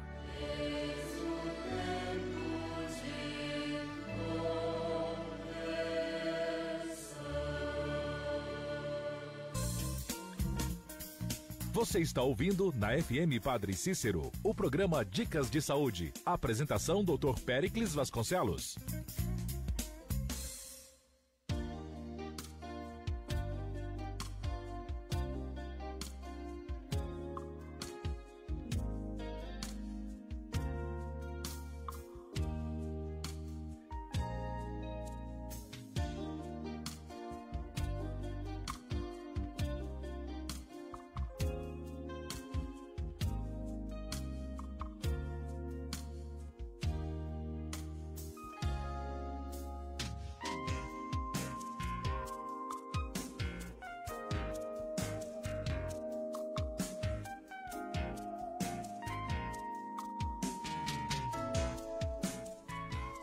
Dicas de Saúde FM Padre Cícero, a rádio que educa e evangeliza. Estamos também na live de Facebook e o pessoal participando, né? A Joaquina Oliveira Pereira, ela parabeniza, excelente tema, tão importante. Ela disse, não perde um programa aos domingos, Deus abençoe vocês, um abraço para você também, Joaquina Oliveira Pereira. Pois é, um tema importante porque a neurologia, ela tem assim esse foco na cabeça da pessoa. O psiquiatra, como o doutor Henrique falou, ele é do emocional como um todo, né? Porque o emocional pode interferir na digestão, pode interferir até nas batidas do coração, pode interferir no corpo todo. Mas as doenças da cabeça, como por exemplo dor de cabeça, um tumor no cérebro, né? O AVC, acidente vascular cerebral, que o povo chama de trombose, derrame, é na cabeça. E a cabeça da gente é o centro, né, que regula o corpo. Então, quando a pessoa está com alguma alteração, é mais do que estar com uma dor no pé, com uma dor nas costas. A pessoa quer logo uma solução para aquilo, porque está notando que está diferente. Por isso a importância, né, da neurologia. É uma das primeiras especialidades médicas. Antigamente, muitos anos atrás, era só clínica médica, cirurgia geral, gineco-obstetrícia, pediatria. Aí depois foram chegando as especialidades, mas a neurologia foi uma das primeiras. Quando eu voltei para cá, para o Cariri, em 1989, nós já tínhamos neurologistas aqui. Não tínhamos reumato, não tínhamos hemato, não tínhamos neurocirurgião, neuropediatra, mas tínhamos neurologista clínico e mais de um. Não é que fazia eletrocefalograma, que fazia, que atendia os pacientes nos hospitais, que participava dando parecer nas UTIs, né? Direto. Então é muito importante esse tema. Então, vamos pegar agora o gancho da dor de cabeça, o problema, né? Teve um neurologista que foi fazer um livro sobre dor de cabeça e disse que se consulta por várias coisas, mas se for olhar por que é que se procura mais médico do mundo, ele colocou, em primeiro lugar, infecções das vias aéreas superiores, quer dizer, gripe, né? Gripe, resfriado. Em segundo lugar, ele colocou má digestão, todo mundo tem, que a gente come, gosta de comer e às vezes os alimentos vêm contaminados. E colocou em terceiro lugar dor de cabeça. Dor de cabeça, que mundo, né? Que tanta coisa pode ser, inclusive nada, né? Ou seja, é só uma tensão emocional. Fala um pouquinho sobre o diagnóstico de uma dor de cabeça que volta muito numa pessoa. É curioso isso aí. É como eu estava falando no início, né? Que aqui muita gente ainda pensa que você tem dor de cabeça é problema de vista, né? Quando na verdade... Talvez só não seja problema de vista, mas o resto... É muito comum e eu recebo muita gente que foi primeiro no oftalmologista, né? E quando chegou lá ele disse, não, aqui não é problema de vista não, pode... Então o que acontece? Quando a pessoa tem dor de cabeça, na verdade grande parte das doenças da neurologia são assim. Existem as dores de cabeça que são chamadas primárias e as secundárias. Dor de cabeça secundária significa que a pessoa é normal e aí de repente ela desenvolve alguma doença e por causa daquela doença depois ele desenvolve a dor de cabeça. Por exemplo, a pessoa é normal, tem um AVC hemorrágico, um aneurisma e depois tem dor. A pessoa normal tem uma meningite, aí dá dor de cabeça, depois tem dor. A pessoa normal tem um tumor na cabeça e aí tem dor. Isso aí são doenças adquiridas. Essas doenças adquiridas, elas não são muito frequentes, mas elas são muito importantes serem investigadas. Se de repente você investigar tudo, não achar nada, é muito importante avaliar as características da dor que a pessoa tem, porque ela pode receber algum tipo de dor, o diagnóstico de uma dor crônica ou não. Na verdade, existe um livro, o neurologista, nenhum médico, ele na verdade não inventa da cabeça dele, né? De olhar a pessoa lá com dor de cabeça e dizer, enxaqueca, não é assim. Na verdade, existe um livro chamado de Classificação Internacional das Dores de Cabeça. Esse livro tem diversos capítulos diferentes e cada capítulo diz respeito a um tipo de dor. E nos capítulos tem vários dizeres sobre cada tipo de dor e tal, mas o que tem de mais importante lá é justamente a Classificação Internacional das Dores de Cabeça. Ela tem os critérios diagnósticos do que a pessoa precisa sentir para você poder dizer que alguém tem algum tipo de dor crônica. E, independente do tipo de dor, os critérios diagnósticos eles sempre vão de letra A a D, ou então de letra A a E, onde D e E são sempre a mesma coisa. O médico tem a obrigação de provar que não tem nenhum tipo de doença adquirida capaz de justificar aqueles sintomas. Então isso significa que sempre tem que investigar, sempre. Então a primeira coisa que tem que fazer, não pode só olhar, bater o olho e dizer, enxaqueca. Não, não é assim. Tem sempre que investigar. Além disso, o segundo critério diagnóstico é tempo. Então, se a pessoa tiver uma dor de cabeça que tem uma frequência menor que 4 vezes ao mês e que ela tem uma duração menor que 6 meses, ela é uma dor que não pode ser classificada. A grande maior parte das dores de cabeça, elas não podem ser classificadas. Elas nem são causadas por uma doença adquirida, um tumor, aneurisma, nem nada, mas elas também não são dores crônicas. Então, quando a dor não é nem dessas adquiridas graves e também não é dor crônica, ela é simplesmente chamada de dor de cabeça inespecífica ou cefaleia episódica, que é um nome mais chique. Mas no final das contas é uma dor que não precisa de nenhum tipo de tratamento específico. Normalmente você faz um curso curto, durante alguns dias, com algum anti-inflamatório, algum remédio de dor, e a tendência depois da pessoa voltar ao seu padrão normal, de apenas eventualmente apresentar dor de cabeça. Em relação à dor de cabeça, essa informação que o senhor trouxe aí, ela é verdade. 99% das pessoas vão ter dor de cabeça em algum momento ao longo da vida. Isso não necessariamente significa que tem um tumor na cabeça, não necessariamente significa que a pessoa vai ter dor crônica, mas ela precisa de tratamento e sempre tem que investigar. Muito bem. E o pessoal participando. Agora está chegando uma encarrada de perguntas para o doutor Henrique Brito, neurologista clínico. Mas a primeira não é bem uma pergunta, é apenas elogiando o programa. A pessoa está acompanhando a live. É a Socorro Bezerra, né? Está acompanhando a live e está dizendo que muito bom. Socorro Ribeiro, obrigado pela audiência. Muito bom suas colocações em recursos pedagógicos, importância do conhecimento e de falar de equipes multidisciplinares. A gente precisa muito de outros profissionais da área de saúde, além do médico, né? Enfermeiros, fisioterapeutas, fonoaudiólogas, terapia ocupacional, psicólogos, enfim, precisamos de todos esses profissionais de saúde. Agora vamos para as perguntas, doutor Henrique, chegando aqui para você. A primeira pergunta dessa leva, tem um áudio também? Não, né? Ainda vai olhar o áudio, né? Tem um áudio também que talvez seja pergunta. Mas a pergunta é assim, o Francisco, ele disse que o pai dele fez uma tomografia alguns anos atrás. O médico diagnosticou um começo de Alzheimer e passou um medicamento chamado memantina. Esse remédio foi o certo? Pergunta o Francisco, doutor Henrique Brito. Rapaz, essa pergunta parece simples, mas é uma pergunta complexa. O que acontece?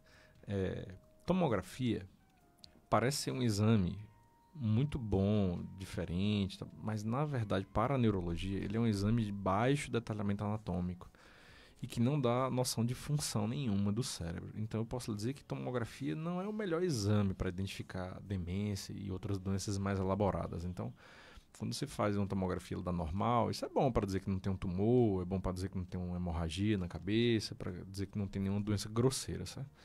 Mas ele não é bom para identificar doenças mais sutis. Então, ele diria que a investigação de demência ela é muito mais extensa, na verdade.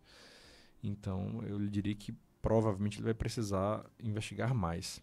E uma coisa que a gente sempre escutava no passado, e hoje em dia menos, é da gente dizer, as pessoas dizem assim, o começo de pneumonia, começo de diabetes, começo de Alzheimer. E é importante entender que, na verdade, não existe essa história de começo, nem meio, nem fim, né? Ou é ou não é. Então, assim, não que o médico tenha dado essa informação, certo? Provavelmente não foi, mas as pessoas ainda entendem dessa maneira. Então, na verdade, a gente tem que investigar. E conforme eu tinha comentado no início, a gente precisa tentar identificar se existe alguma doença adquirida, se por acaso não tiver, tem que tentar tratar a doença emocional se for o caso. Se por acaso não melhorar, aí sim é possível considerar a possibilidade de uma demência primária, que só tem condições de ser doença de Alzheimer ou outras causas ao longo do tempo com um acompanhamento. Na verdade, não existe um exame de você pedir, ele dar positivo e dizer que é Alzheimer, ou pedir dar negativo e dizer que não é. E em relação ao tratamento da doença de Alzheimer, é importante entender que hoje, liberado para a prática clínica, só existem 4 remédios. Esses 4 remédios, 3 fazem a mesma coisa. Esses 3 são um remédio chamado donepezila, um remédio chamado galantamina e um remédio chamado rivastigmina. Esses remédios são chamados de colinérgicos. Eles agem num neurotransmissor que tem no sistema nervoso chamado de acetilcolina. E esses são os remédios que são aprovados para a fase média da doença de Alzheimer. E o intuito dos remédios, quando a gente fala remédio de memória, às vezes o pessoal pensa que é um remédio de aumentar a memória. Na verdade, o intuito principal dos remédios, do ponto de vista científico, é preservar a memória. Então, ele botar um pé no freio do problema para não aumentar. Claro, quando você trata a pessoa, e normalmente tem diversos pequenos fatores que você vai tentando cuidar, sempre existe algum potencial de ganho intelectual no início, certo? Isso aí sempre existe. Mas o intuito principal é frear o problema, certo? É para não deixar piorar. Por isso que é importante de investigar, diagnosticar cedo e ao longo da vida fazer tudo que já foi falado aqui em termos de prevenção, de melhora da reserva intelectual, para a pessoa poder se preservar no futuro. Sabe? E existe o quarto remédio. Esse quarto remédio é chamado de memantina. Esse remédio é um remédio novo. Novo que eu falo deve ter uns 30, 40 anos, mas é um remédio considerado novo. Então, na verdade, o mecanismo de ação do remédio ele não é nem bem estabelecido. E esse remédio de memantina ele só serve para tratar doenças em fase mais avançada, em fases acentuadas. Não serve para doenças de Alzheimer ou qualquer outra demência de grau leve ou médio. Na verdade, como ele é um remédio que o mecanismo de ação é meio desconhecido, então se você usar em fase leve ou fase média, ele faz piorar. Então, eu não sei dizer os detalhes do caso em questão, mas eu posso lhe dizer que eu recebo muita propaganda dos representantes comerciais dos remédios. E, hoje em dia, eles já estão até quase não falando mais desse remédio para mim, sabe? Porque de 10 pessoas que chegam no meu consultório tomando esse remédio, normalmente eu tiro 9 e as pessoas melhoram. Então, por que isso acontece? Possivelmente estão utilizando um remédio que é bom, é um remédio que tem o seu valor, mas estão utilizando num momento diferente do que deveria. E aí tem um potencial de fazer a pessoa piorar, certo? Então eu diria que, na verdade, tem que investigar. Eu não sei dizer do caso em questão de maneira específica, mas normalmente é assim. E existe um outro grande detalhe. No passado, existia uma classe de remédios que foram desenvolvidos na época que eu estava na residência, que a propaganda era que eram remédios chamados de neuroprotetores. Quando você diz que vai tomar um remédio neuroprotetor, você pensa que é um remédio para proteger o sistema nervoso, né? Então, é uma propaganda muito boa. Se por acaso funcionasse, eu queria tomar também, sabe? Só que o que acontece? Quando foram começar a estudar cientificamente os remédios, aí viram que, na verdade, esses remédios serviam para nada. Então, eram caros e não resolviam nada.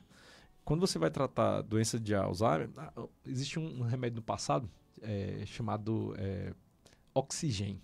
Esse remédio chamado Oxigem era utilizado para tratar aneurisma, um tipo de AVC hemorrágico. Então, quando você vai usar um remédio chamado Oxigem, a pessoa pensa logo que vai botar oxigênio na cabeça, né? Então é bom. Aí o que acontece? Esse remédio vendia que eram beleza, os médicos passavam que eram beleza, mas o que acontece? Acontecia muito uso indevido. Ele só servia para tratar AVC hemorrágico. Se você usasse para AVC isquêmico, por exemplo, ele piorava. Então, o que a Anvisa fez? Tem uns 10 anos mais ou menos. Proibiu esse nome comercial, porque isso aí estava fazendo acontecer o uso indevido do remédio.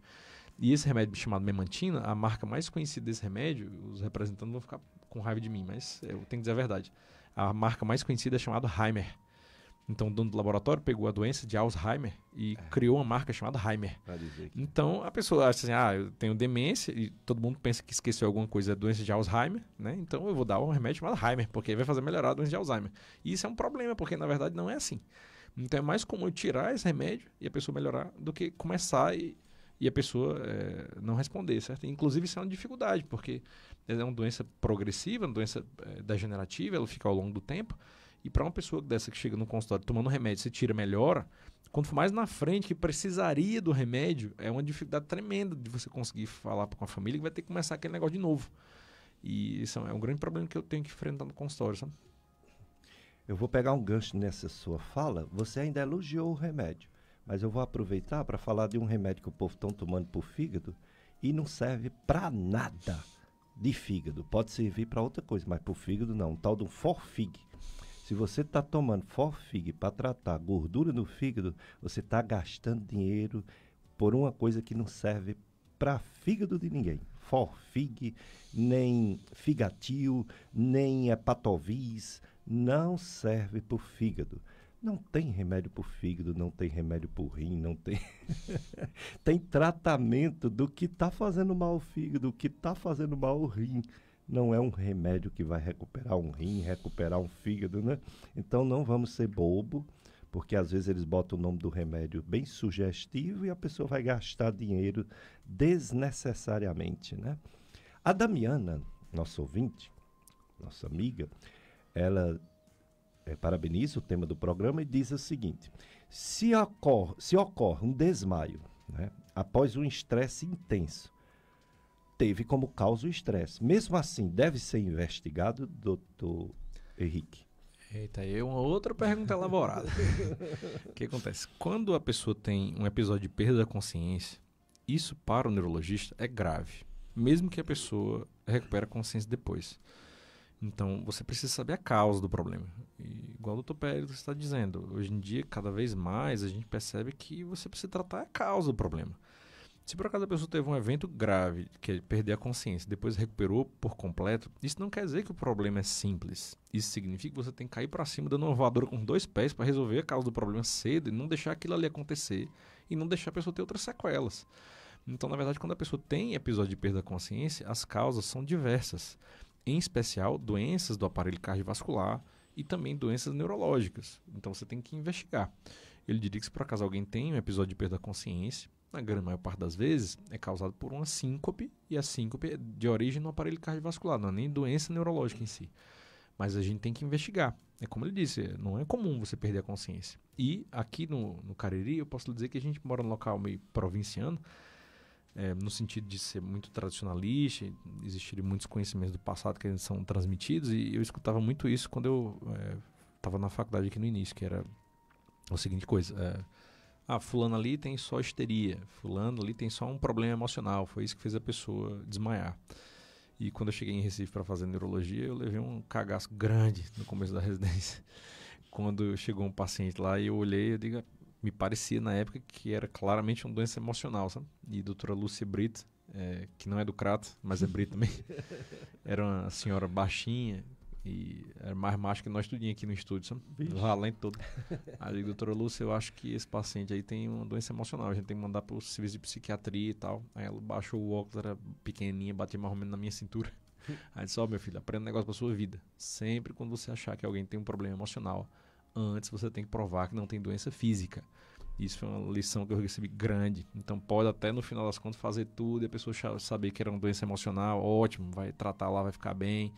De fato não correr risco de vida, não vai ficar com sequela, mas antes você tem a obrigação de provar que não tem. Porque nos casos em que você não provar, aí a pessoa vai ter consequências graves.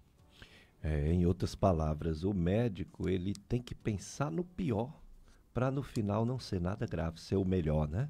Mas ele tem, pelo menos no pensamento dele, ele tem que pensar o pior, ele tem que investigar para afastar os problemas maiores. O que a Elisângela vai falar agora parece também com essa conversa. Ela diz o seguinte, a Elisângela. O marido dela, essa semana, ela não diz a idade dele, né? O marido dela, essa semana, teve um episódio estranho. Acordei com ele gritando. Pensei que ele estava engasgado com a saliva. E ficou com o corpo todo duro, suando, roxo. Parou e ficou como se não me conhecesse. Complicado, né, doutor Henrique? Rapaz, aí eu posso lhe dizer que também é uma pergunta bem elaborada, sabe? Por que acontece?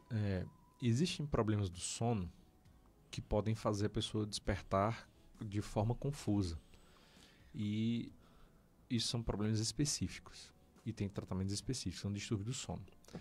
E existem outras doenças, como por exemplo a epilepsia, que podem se manifestar durante o sono. Na verdade, existe uma fase do sono mais profundo, chamada sono N3, que aumenta a chance da pessoa ter crises epiléticas. E isso aí faz com que a pessoa também desperte de maneira confusa e tem uma tendência dessa confusão ela ser mais extensa, durar mais tempo do que dos distúrbios do sono. Então, eu lhe diria que ele precisa ser investigado. Isso é uma pergunta bem elaborada, eu não tenho condições de saber o que é. Mais uma pergunta, doutor Henrique. A pessoa se chama Maria, ela sentia enxaquecas frequentes. Depois colocou um DIU, não sentiu mais enxaqueca. Tem relação um DIU com enxaqueca? Olha, eu posso lhe dizer que a princípio não. O DIU existe em 2 tipos. Existe o DIU de cobre e o DIU que ele é medicado. Ele tem uma substância, um remédio nele lá, que é um tipo de hormônio chamado progestágeno. E dessa maneira, quer seja a irritação no interior do útero pelo cobre, ou então a liberação gradual desse remédio chamado progestágeno, ele evita a gestação. E, na verdade, esses remédios não têm o poder de fazer a pessoa ter mais ou menos dor de cabeça. Tem que, na verdade, investigar para saber o que aconteceu. Eu não sei, eu não saberia dizer. Mas existe um negócio chamado síndrome disfórica menstrual, que são sintomas que são relacionados à menstruação, né? Então, são aqueles dores em vários lugares, irritabilidade, labilidade emocional, Isso aí tá muito associado às mudanças hormonais que são próprias da menstruação. Se por acaso ela me disse que teve uma melhora da dor de cabeça, então possivelmente não era uma dor crônica, era uma dor diretamente relacionada à menstruação. E se por acaso ela colocou o DIU e deixou de sentir isso daí, então significa que o DIU possivelmente era o DIU medicado, e isso aí deve ter feito ela ter uma maior regularidade da menstruação e, consequentemente, uma minimização dos outros sintomas. Então, não é dor crônica. Por exemplo, a enxaqueca ou outras dores crônicas, não existe esse tratamento com DIU. Tem mais um ouvinte, a Osana Ribeiro, ela diz assim: remédios são remendos, não são soluções, são incapazes de gerar saúde. Nossa saúde está na natureza, nas frutas, legumes. Desde que a pessoa não tenha intolerância a alguma coisa que tem na fruta ou no legume. Né? Posso fazer uma intervençãozinha? Pode. Nem tudo que é natural é bom, nem tudo que é industrializado é ruim. Então existe essa ideia arraigada na cabeça das pessoas, né, achando que todo remédio é ruim, todo remédio sobrecarrega, todo remédio tem consequências de longo prazo. Isso, na verdade, não é uma ideia que tem lastro na realidade, certo? Na década de 80 para trás, tinham poucos remédios. Então, chegava no médico lá, ele passava 1 ou 2 remédios que tinha, a pessoa se sentia mal, aí chegava para o médico abusado, a maior parte, aí dizia, é o seguinte, ou você toma um remédio ou vai aguentar a doença, né? Aí a pessoa ficava sem ter muito o que fazer, né? E ficava entre a cruz e a espada. Hoje em dia, normalmente tem uns 40 remédios para tratar todas as doenças, e os remédios são mais refinados, e o normal dos tratamentos é a pessoa não sentir nada de ruim. Na verdade, ninguém aguenta tratar um problema para poder arrebentar outro, né? Se por acaso fosse para tomar um remédio que eu desse para tratar um negócio, a pessoa fosse adoecer de outra coisa, não passava esse remédio não, sabe? Então, eu posso dizer que isso aí não condiz com a medicina moderna. Então, o que eu lhe diria é isso, a gente tem que tratar a causa do problema. Então, o que eu vejo muito hoje em dia são as pessoas que não tratam as causas do problema. Eu vejo que se a pessoa, por acaso, achar que... Eu vi isso daí quando eu me formei, certo? Eu trabalhava no interior do Pernambuco, e lá eu achava, eu criei até uma regrazinha que eu até dizia aos alunos, o pessoal achava que ser médico era assim, dando plantão na emergência. Tinha dor de cabeça, dipirona, tinha dor nas costas, Voltaren, tinha dor na barriga, era Buscopan, falta de ar, aerosol, alergia, era dexametasona, corticoide. Meu amigo, se você acha que ser médico ia fazer isso daí, então tá ruim, a medicina tá longe disso aí. Na verdade, a maior arte que diz respeito à profissão é você tratar a causa do problema. Se você de repente tem alguém com um problema e você identifica e trata a causa do problema, você elimina a doença. Então, esse tipo de ideia, de pensamento, eu concordo que é muito importante você ter vida natural, saudável, conforme a gente conversou no início. Mas isso daí que ela comentou não condiz com a realidade da medicina hoje em dia. Sem falar que algumas pessoas fazem a alimentação tão corretozinho, né, e continua doente, né? Sim. Doenças existem porque existem, né? Sim. Não é porque comeu mal ou comeu bem, não. O comeu mal vai piorar, mas muitas vezes, a maioria das vezes, não é a causa da doença. Sim. O comer aquilo outro. Mas vamos para mais um bloco de apoio cultural e depois mais perguntas, mais respostas, orientações do médico neurologista Dr. Henrique Brito.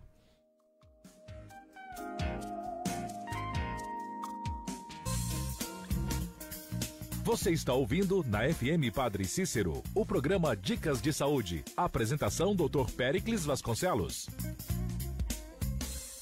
104,5.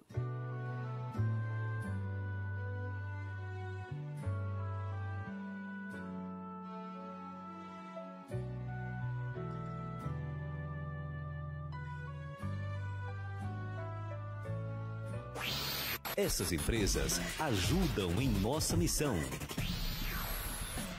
Velas Brasil, a indústria de velas da nossa terra, do nosso Cariri. Desde 2004, produzindo velas de diversos tipos, cores e tamanhos com qualidade comprovada. Velas Brasil, uma empresa que busca iluminar e aumentar a fé na vida das pessoas com compromisso e responsabilidade social. Vendidas em todo o Ceará pelo telefone DDD 889-9965-6420 e 3571-1777. Velas Brasil, iluminando seus dias, aumentando nossa fé. Dr. Edgar Ferreira, médico urologista, titular da Sociedade Brasileira de Urologia e titular da Confederação Americana de Urologia. Realiza exames videoendoscopia, esterilidade, DST, disfunção erétil, ejaculação precoce, prevenção ao câncer de próstata, tratamento do cálculo urinário e sexualidade do adolescente. Também tem ultrassonografia com aparelho moderno de última geração. Clínica J. Ferreira, Rua Padre Cícero, 836, Centro de Juazeiro. Telefones 3511-1561 e 99973-5693. Dr. Edgar Ferreira, médico urologista.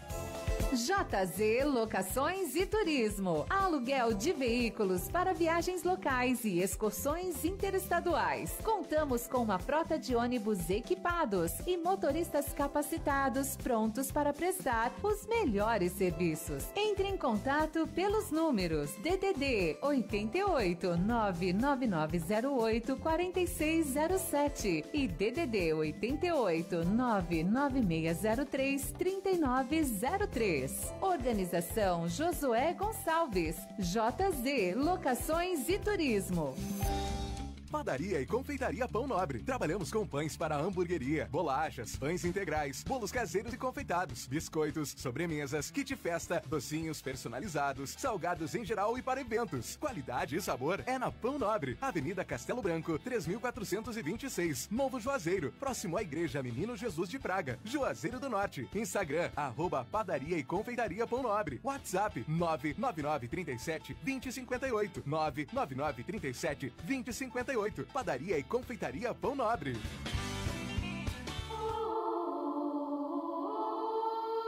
Todo dia 20, às 6 da manhã. Acompanhe a Santa Missa em memória do Padre Cícero Romão Batista, direto da Capela do Perpétuo Socorro, em Juazeiro do Norte. FM Padre Cícero 104,5. A rádio que educa e evangeliza.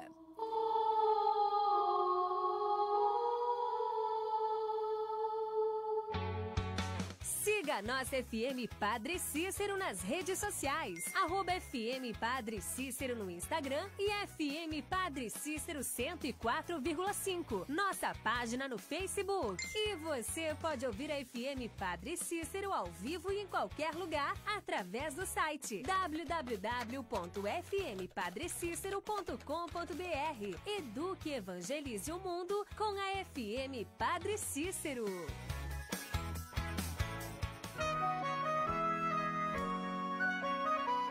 Olá, queridos ouvintes de Juazeiro do Norte, Ceará. Aqui quem fala é o Padre Reginaldo Manzotti. Convido você e sua família a estarem conosco aqui na Rádio FM Padre Cícero 104.5. De segunda a sábado com o programa Experiência de Deus, das 10 às 11 da manhã e o reprise das 10 às 11 da noite. Espero por vocês. Evangelizar é preciso. Evangelizar é preciso. 104,5.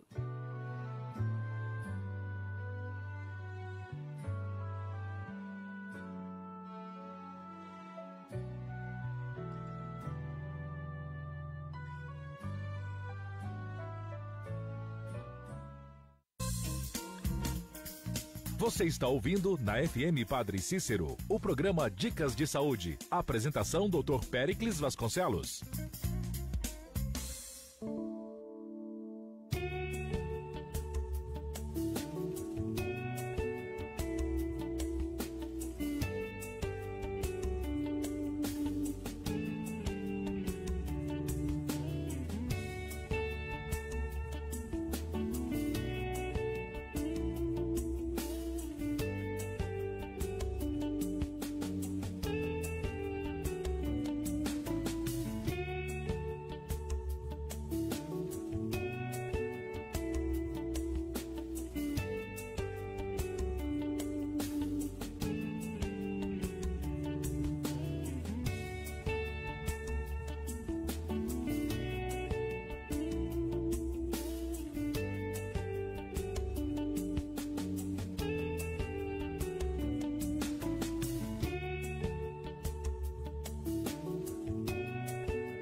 Dicas de Saúde FM Padre Cis nesse domingo, daqui a pouco a missa, viu? E o pessoal participando, fazendo perguntas. Para o doutor Henrique Brito, ele veio falar sobre o mal de Alzheimer, está aproveitando, falou também de acidente vascular cerebral, AVC, falou também de dor de cabeça, cefaleia, falou um pouquinho do espectro de autismo. Agora eu vou perguntar sobre uma doença que é comum também nas pessoas depois de uma certa idade. Como se diagnosticar e se tem tratamento o mal de Parkinson, doutor Henrique Brito? Pois não. Doença de Parkinson, a gente até fez um comentário nisso que se aplica também, que é aqui, né, o pessoal tem dor de cabeça e problema de vista. Tremeu é Parkinson, esqueceu é Alzheimer, ficou tonto é labirintite, então é o que mais eu escuto. E é importante entender que doença de Parkinson é uma causa de tremor, mas não é a única causa. O que acontece? Existem algumas coisas que quando o neurologista vê, ele chama de síndrome parkinsoniana. O que é isso? Basicamente, a pessoa, para desenvolver doença de Parkinson, a pessoa tem que ter uma tétrade de sintomas. Tem que ter 4 grandes sintomas. Tem que ter o tremor, sim, mas são tremor que tem características específicas. No dia a dia, as pessoas chamam tudo de tremor, e muitas vezes não é. É um tremor que é de repouso, ele é um tremor de baixa frequência, de baixa intensidade, e que tem uma tendência de ser suprimido pela vontade, parcialmente no início, né, e que também é suprimido pelo movimento. Então, essas são as características do tremor. Além disso, a pessoa tem que ter um negócio chamado de rigidez, onde você tem um aumento do tônus muscular que o neurologista percebe na hora de examinar. E a pessoa se sente mais travada, mais rígida. Além disso, a pessoa tem que ter um negócio chamado de bradicinesia, que é uma lentificação na hora de executar movimentos repetitivos alternados. Isso é uma coisa que o médico percebe também na hora de examinar, mas no dia a dia a pessoa se percebe mais lenta. E por último, a pessoa desenvolve um negócio chamado de apraxia de marcha. É uma dificuldade na hora de começar a caminhar. Que é chamado de caminhado parkinsoniano, né? Então é um tipo específico de alteração na hora de andar que também dá para ela estar examinando. Quando o médico percebe um ou mais desses sintomas, então isso é chamado de síndrome parkinsoniana. Isso aí pode ser doença de Parkinson ou não. Como todas as doenças, é importante entender que existem doenças adquiridas que podem fazer a pessoa desenvolver coisas semelhantes. Então todas as vezes em que alguém desenvolve uma síndrome parkinsoniana, quer seja com tremor ou outros sintomas, então você tem que investigar para tentar identificar se existe alguma razão adquirida para aquilo lá. Se de repente você investigar tudo, não achar nada, é muito importante avaliar também se por acaso dentro do contexto do desenvolvimento dos sintomas, a pessoa vem desenvolvendo sintomas que lembrem doenças emocionais. E é fundamental também tratar doenças emocionais, porque por vezes essas doenças emocionais simulam o parkinsonismo, fazem a pessoa tremer ou apresentar outras manifestações. Se de repente investigar tudo, não achar nada, tratar doenças emocionais, não melhora, é muito importante avaliar se por acaso, dentro do contexto dos sintomas, a pessoa também está usando algum outro tipo de remédio. Existem remédios que fazem a pessoa tremer, ter um quadro parecido com o Parkinson. Inclusive remédios que são comuns, como por exemplo um remédio chamado flunarizina, Vertigium, Vertix.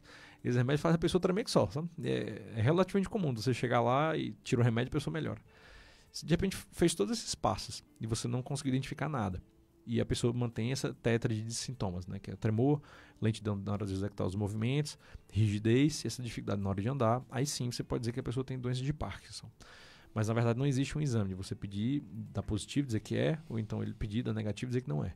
Então a pessoa precisa seguir esses passos.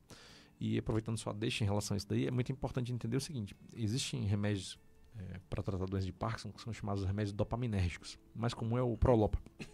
E eu vejo muito um problema no dia a dia, que eu queria até dar um conselho às pessoas, se fosse possível, que é o seguinte: esse remédio é realmente o melhor remédio que tem. Inclusive faz parte dos critérios para você dar o diagnóstico da doença de Parkinson, é quando você faz todas essas coisas que já foram faladas, você fazer um teste terapêutico com remédio. E normalmente quando a pessoa tem a doença de Parkinson de verdade, a pessoa tem uma resposta que é chamada dramática à Prolopa, a esses remédios dopaminérgicos. Então a pessoa dá uma melhorada grande resposta. Isso aí faz parte do que o médico utiliza de informações para poder dizer que a pessoa tem. Só que, ao mesmo tempo, esse remédio ele tem um grande efeito, mas ele é um remédio que o efeito tem esgotamento muito rápido, normalmente em torno de 5 a 10 anos. E o que acontece? Se você, por acaso, dá o diagnóstico de doença de Parkinson numa pessoa de 80 anos, então a expectativa de vida é de 86 anos. Então dá para você usar o remédio melhor que tem e a pessoa vai ficar bem. Mas se de repente você dá o diagnóstico de uma pessoa de 60 anos, então a pessoa vai precisar de ficar bem durante mais uns 26, pelo menos. E aí o que acontece? Se você começar logo com esse remédio, a pessoa vai ter uma grande melhora no começo. Mas quando for mais ou menos depois de uns 5 a 10 anos, a pessoa vai ter grande dificuldade. E quando chegar no médico, pode ser em São Paulo, nos Estados Unidos, onde for. os melhores remédios são esses daí mesmo. E eles são mais baratos, são mais fáceis de você achar. Então, o médico vai ter grande dificuldade de tratar. Então, o que acontece? Eu vejo muito de problema. Às vezes a pessoa chega no consultório, eu tento explicar essas coisas e a gente tenta utilizar os outros remédios alternativos, justamente para poder economizar esse remédio para a fase em que a pessoa vai precisar estar melhor, que é quando vai ficando mais velho. E aí o que acontece? A resposta não é tão boa igual esse remédio que eu falei. E aí a pessoa vai no posto de saúde, então vai em Zezinho da farmácia, Zezinho da farmácia, não tem esse remedinho aqui que custa R$5, tenta aí. Aí na hora que a pessoa toma, dá uma melhorada grande, sabe? Aí a pessoa olha e diz, Zezinho da farmácia sabe mais do que o neurologista. Aí quando depois de 5 a 10 anos a pessoa volta pro neurologista com a bronca de Zezinho pra gente tentar resolver e a gente vai ter dificuldade demais, sabe? É verdade, porque a medicina é a ciência da observação, do estudo, da incerteza, do método, do experimento, dos resultados, e não uma coisa que uma pessoa fez, deu certo, a outra vai fazer. Não. Se deu certo para o seu vizinho, pode não dar certo para você. Tem que saber a causa, tem que saber o motivo de você estar com aquele problema. E por isso que existe a medicina. A Socorro, doutor Henrique, ela diz que uma filha fez tratamento de ansiedade generalizada. Sai manchas roxas no corpo dela, da filha.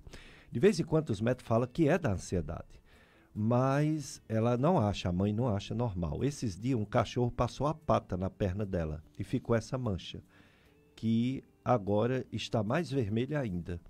Ela quer que oriente qual o método adequado para fazer um exame mais profundo, saber a causa dessas manchas roxas no corpo da filha da Socorro. Se eu pudesse fazer uma recomendação, era o seguinte: se fica com manchas roxas, então existe uma grande chance de estar tendo sangramento embaixo da pele. E se por acaso a pessoa está tendo sangramento por mínimos impactos, sobretudo numa pessoa nova, então eu recomendaria que ela pudesse avaliar a coagulabilidade do sangue. Então eu procuraria um hematologista.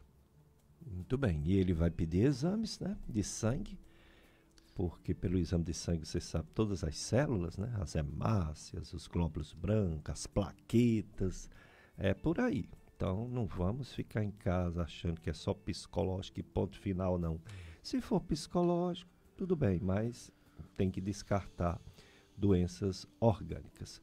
Doutor Henrique, você falou uma coisa aí que me chamou a atenção. As pessoas queriam algo para não chegar no mal de Alzheimer. E você disse que não existe esse algo. Existe um estilo de vida que pode retardar ou talvez nunca chegar se a pessoa não tiver a tendência. Mas vamos generalizar essa pergunta. Tem o estilo de vida, beleza, mas existe algo mais que pode fazer uma pessoa a ter menos problemas das chamadas, no popular, caducar, ser um velho ou uma velha que esquece as coisas? Além do que você falou, existe algum remédio? O pessoal fala, remédio que afina o sangue, né? O chá que faz não sei o quê, de hortelã que faz não sei o quê. Existe alguma evidência, existe algo que pelo menos está sendo estudado para no futuro dar a resposta se serve ou não para retardar esquecimentos? Rapaz, existe. Deixa eu ver como é que eu explico isso aqui de uma maneira mais simples. Além de tudo que a gente já falou, né, eu diria que o mais importante mesmo é o que foi falado, né? Melhoria do estilo de vida, controlar outros fatores, estilo de vida saudável, isso aí com certeza disparado é o melhor. Agora, o que a gente pode fazer para tentar minimizar a chance de ter a doença de Alzheimer, né, que é o caso em questão, que é um tipo específico de demência. Quando foi mais ou menos uns 30 anos atrás, 30, 40 anos, na medicina moderna a gente sempre tenta tratar a causa do problema, conforme já foi falado. Então, isso significa que toda doença tem um mecanismo de desenvolvimento da doença que é específico, que é chamado fisiopatologia. Então, a briga dos cientistas nos 30, 40 anos era para tentar descobrir qual é a causa da doença de Alzheimer, qual é o defeito a ser consertado. A partir do momento que você sabe qual é o defeito a ser consertado, então você pode promover algum tipo de intervenção específica para poder resolver, né? E conforme eu expliquei, os remédios que tem hoje em dia disponíveis na prática clínica são remédios que apenas tentam estabilizar o problema, mas de fato eles não resolvem a causa. E a causa básica da doença de Alzheimer é o depósito no interior das células de um negócio chamado de agregados neurofibrilares de uma proteína chamada tau proteína. Esses restos celulares, não se sabe exatamente porquê, mas eles começam a ser acumulados no interior das células e são proteínas que normalmente eram expelidas pelos neurônios. Mas como eles começam a se acumular, isso aí termina fazendo os neurônios morrerem. E na hora que o neurônio vai morrendo, aí a doença aparece. Normalmente a doença de Alzheimer ela começa anos antes do desenvolvimento dos sintomas. Então, todo mundo tem uma reserva do sistema nervoso. Então, à medida que os neurônios vão morrendo, num primeiro momento a pessoa não sente nada, não traz nenhum prejuízo. Mas a partir do momento em que ultrapassa um certo limite, aí a pessoa começa a sentir coisas. Então, isso é a causa do problema pelo que a gente sabe até hoje.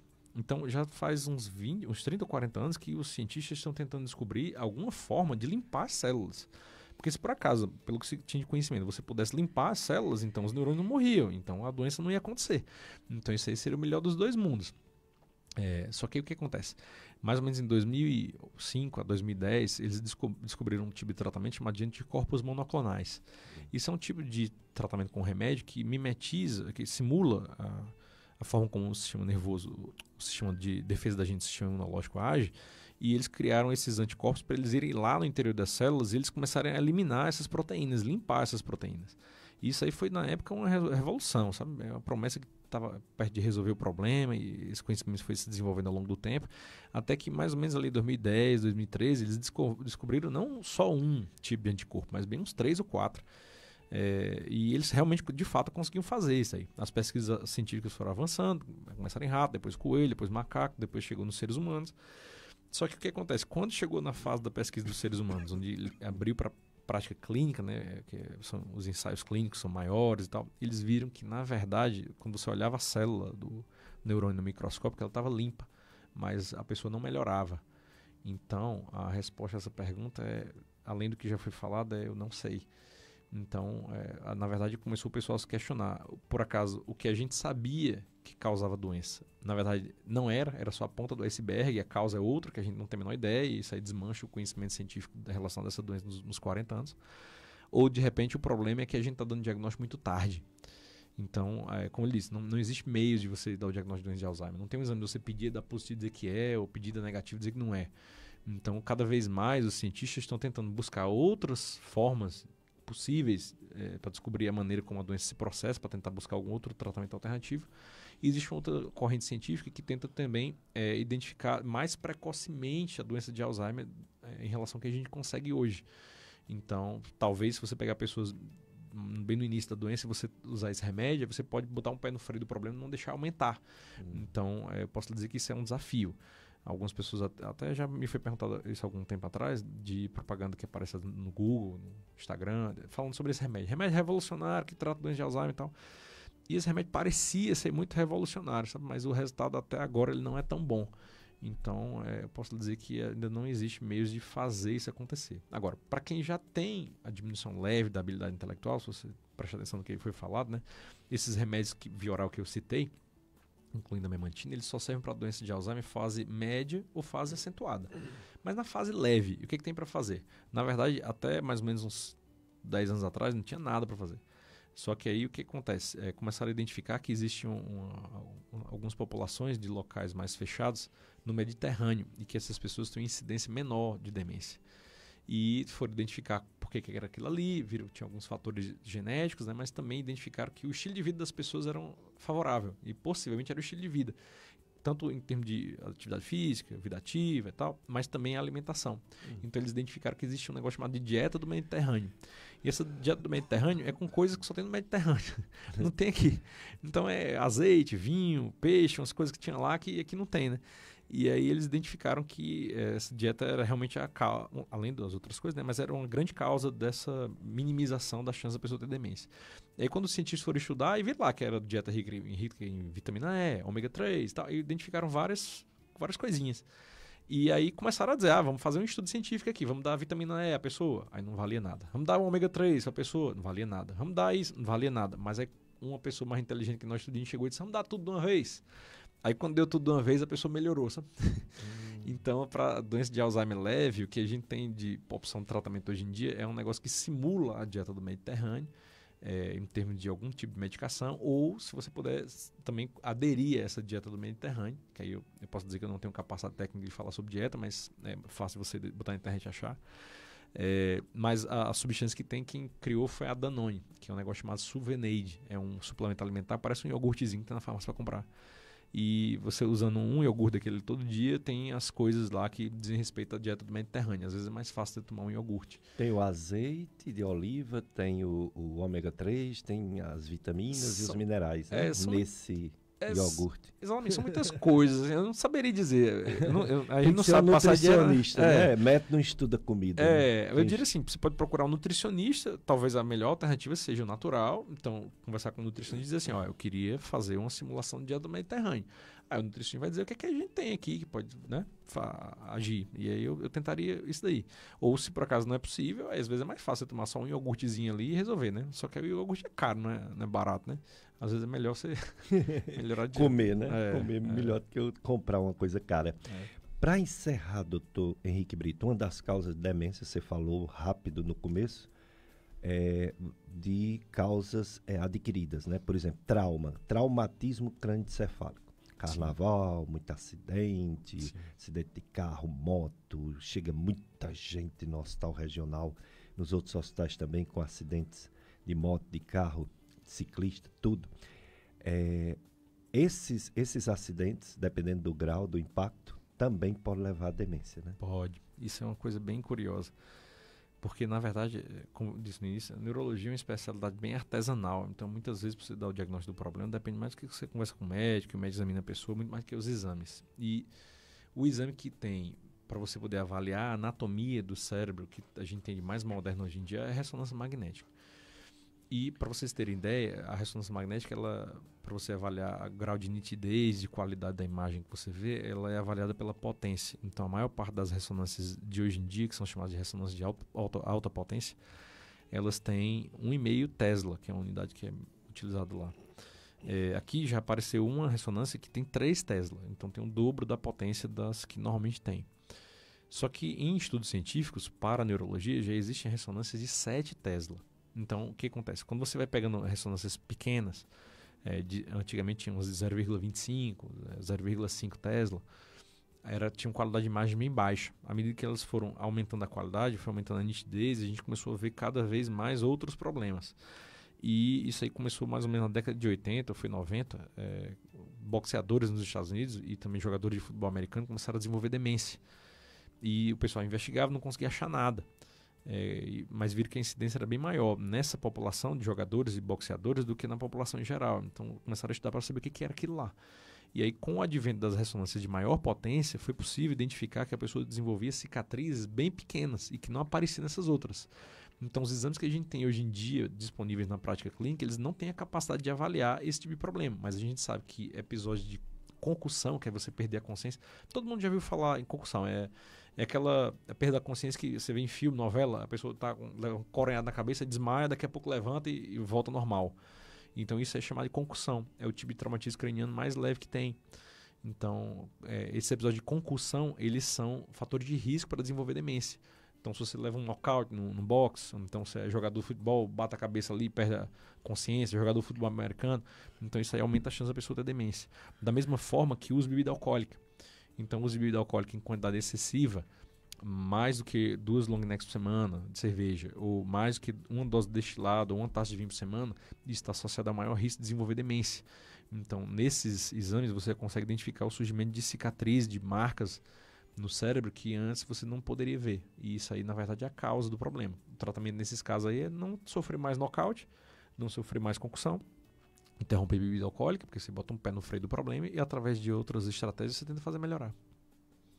Muito bem. Teria um áudio, mas não foi possível a reprodução do áudio. É a Melri, ela falando da mãe que teve 3 desmaios. Da terceira vez ficou inclusive com a boca um pouco torta, mas alguém relacionou isso com os níveis de ureia altos, como se fosse uma insuficiência renal. Existe uma relação, doutor Henrique? Existe, assim, quando a pessoa vai perder a consciência, existe a possibilidade de doenças metabólicas fazerem a pessoa perder a consciência. E causas disso daí são doenças no fígado, doenças renais. Mas ele diria o seguinte: se por acaso a pessoa tem um aumento da ureia capaz de fazer a pessoa perder a consciência, isso significa que a pessoa tem doenças renais graves. Então eu não sei os detalhes do caso da pessoa, mas ele diria que se por acaso ela vem tendo isso aí 5 vezes, doenças renais graves são condições que ameaçam a vida. Então, dificilmente a pessoa passaria por 5 episódios desse daí. 3, né?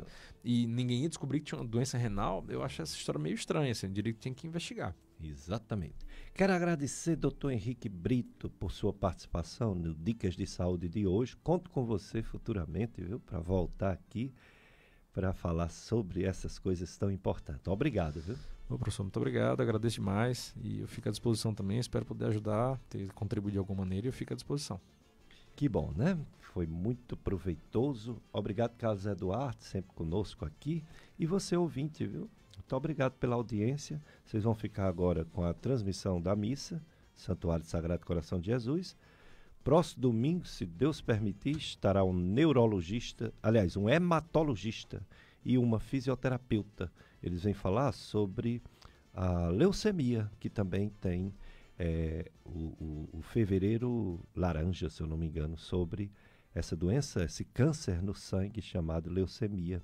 E todo o tratamento, tratamento multidisciplinar da recuperação desses problemas, que inclusive, infelizmente, pode dar em crianças também. Fiquem com a programação da FM Padre Cícero, uma semana de paz, tranquilidade. Próximo domingo, se for possível, estaremos aqui novamente. Um abraço para todos.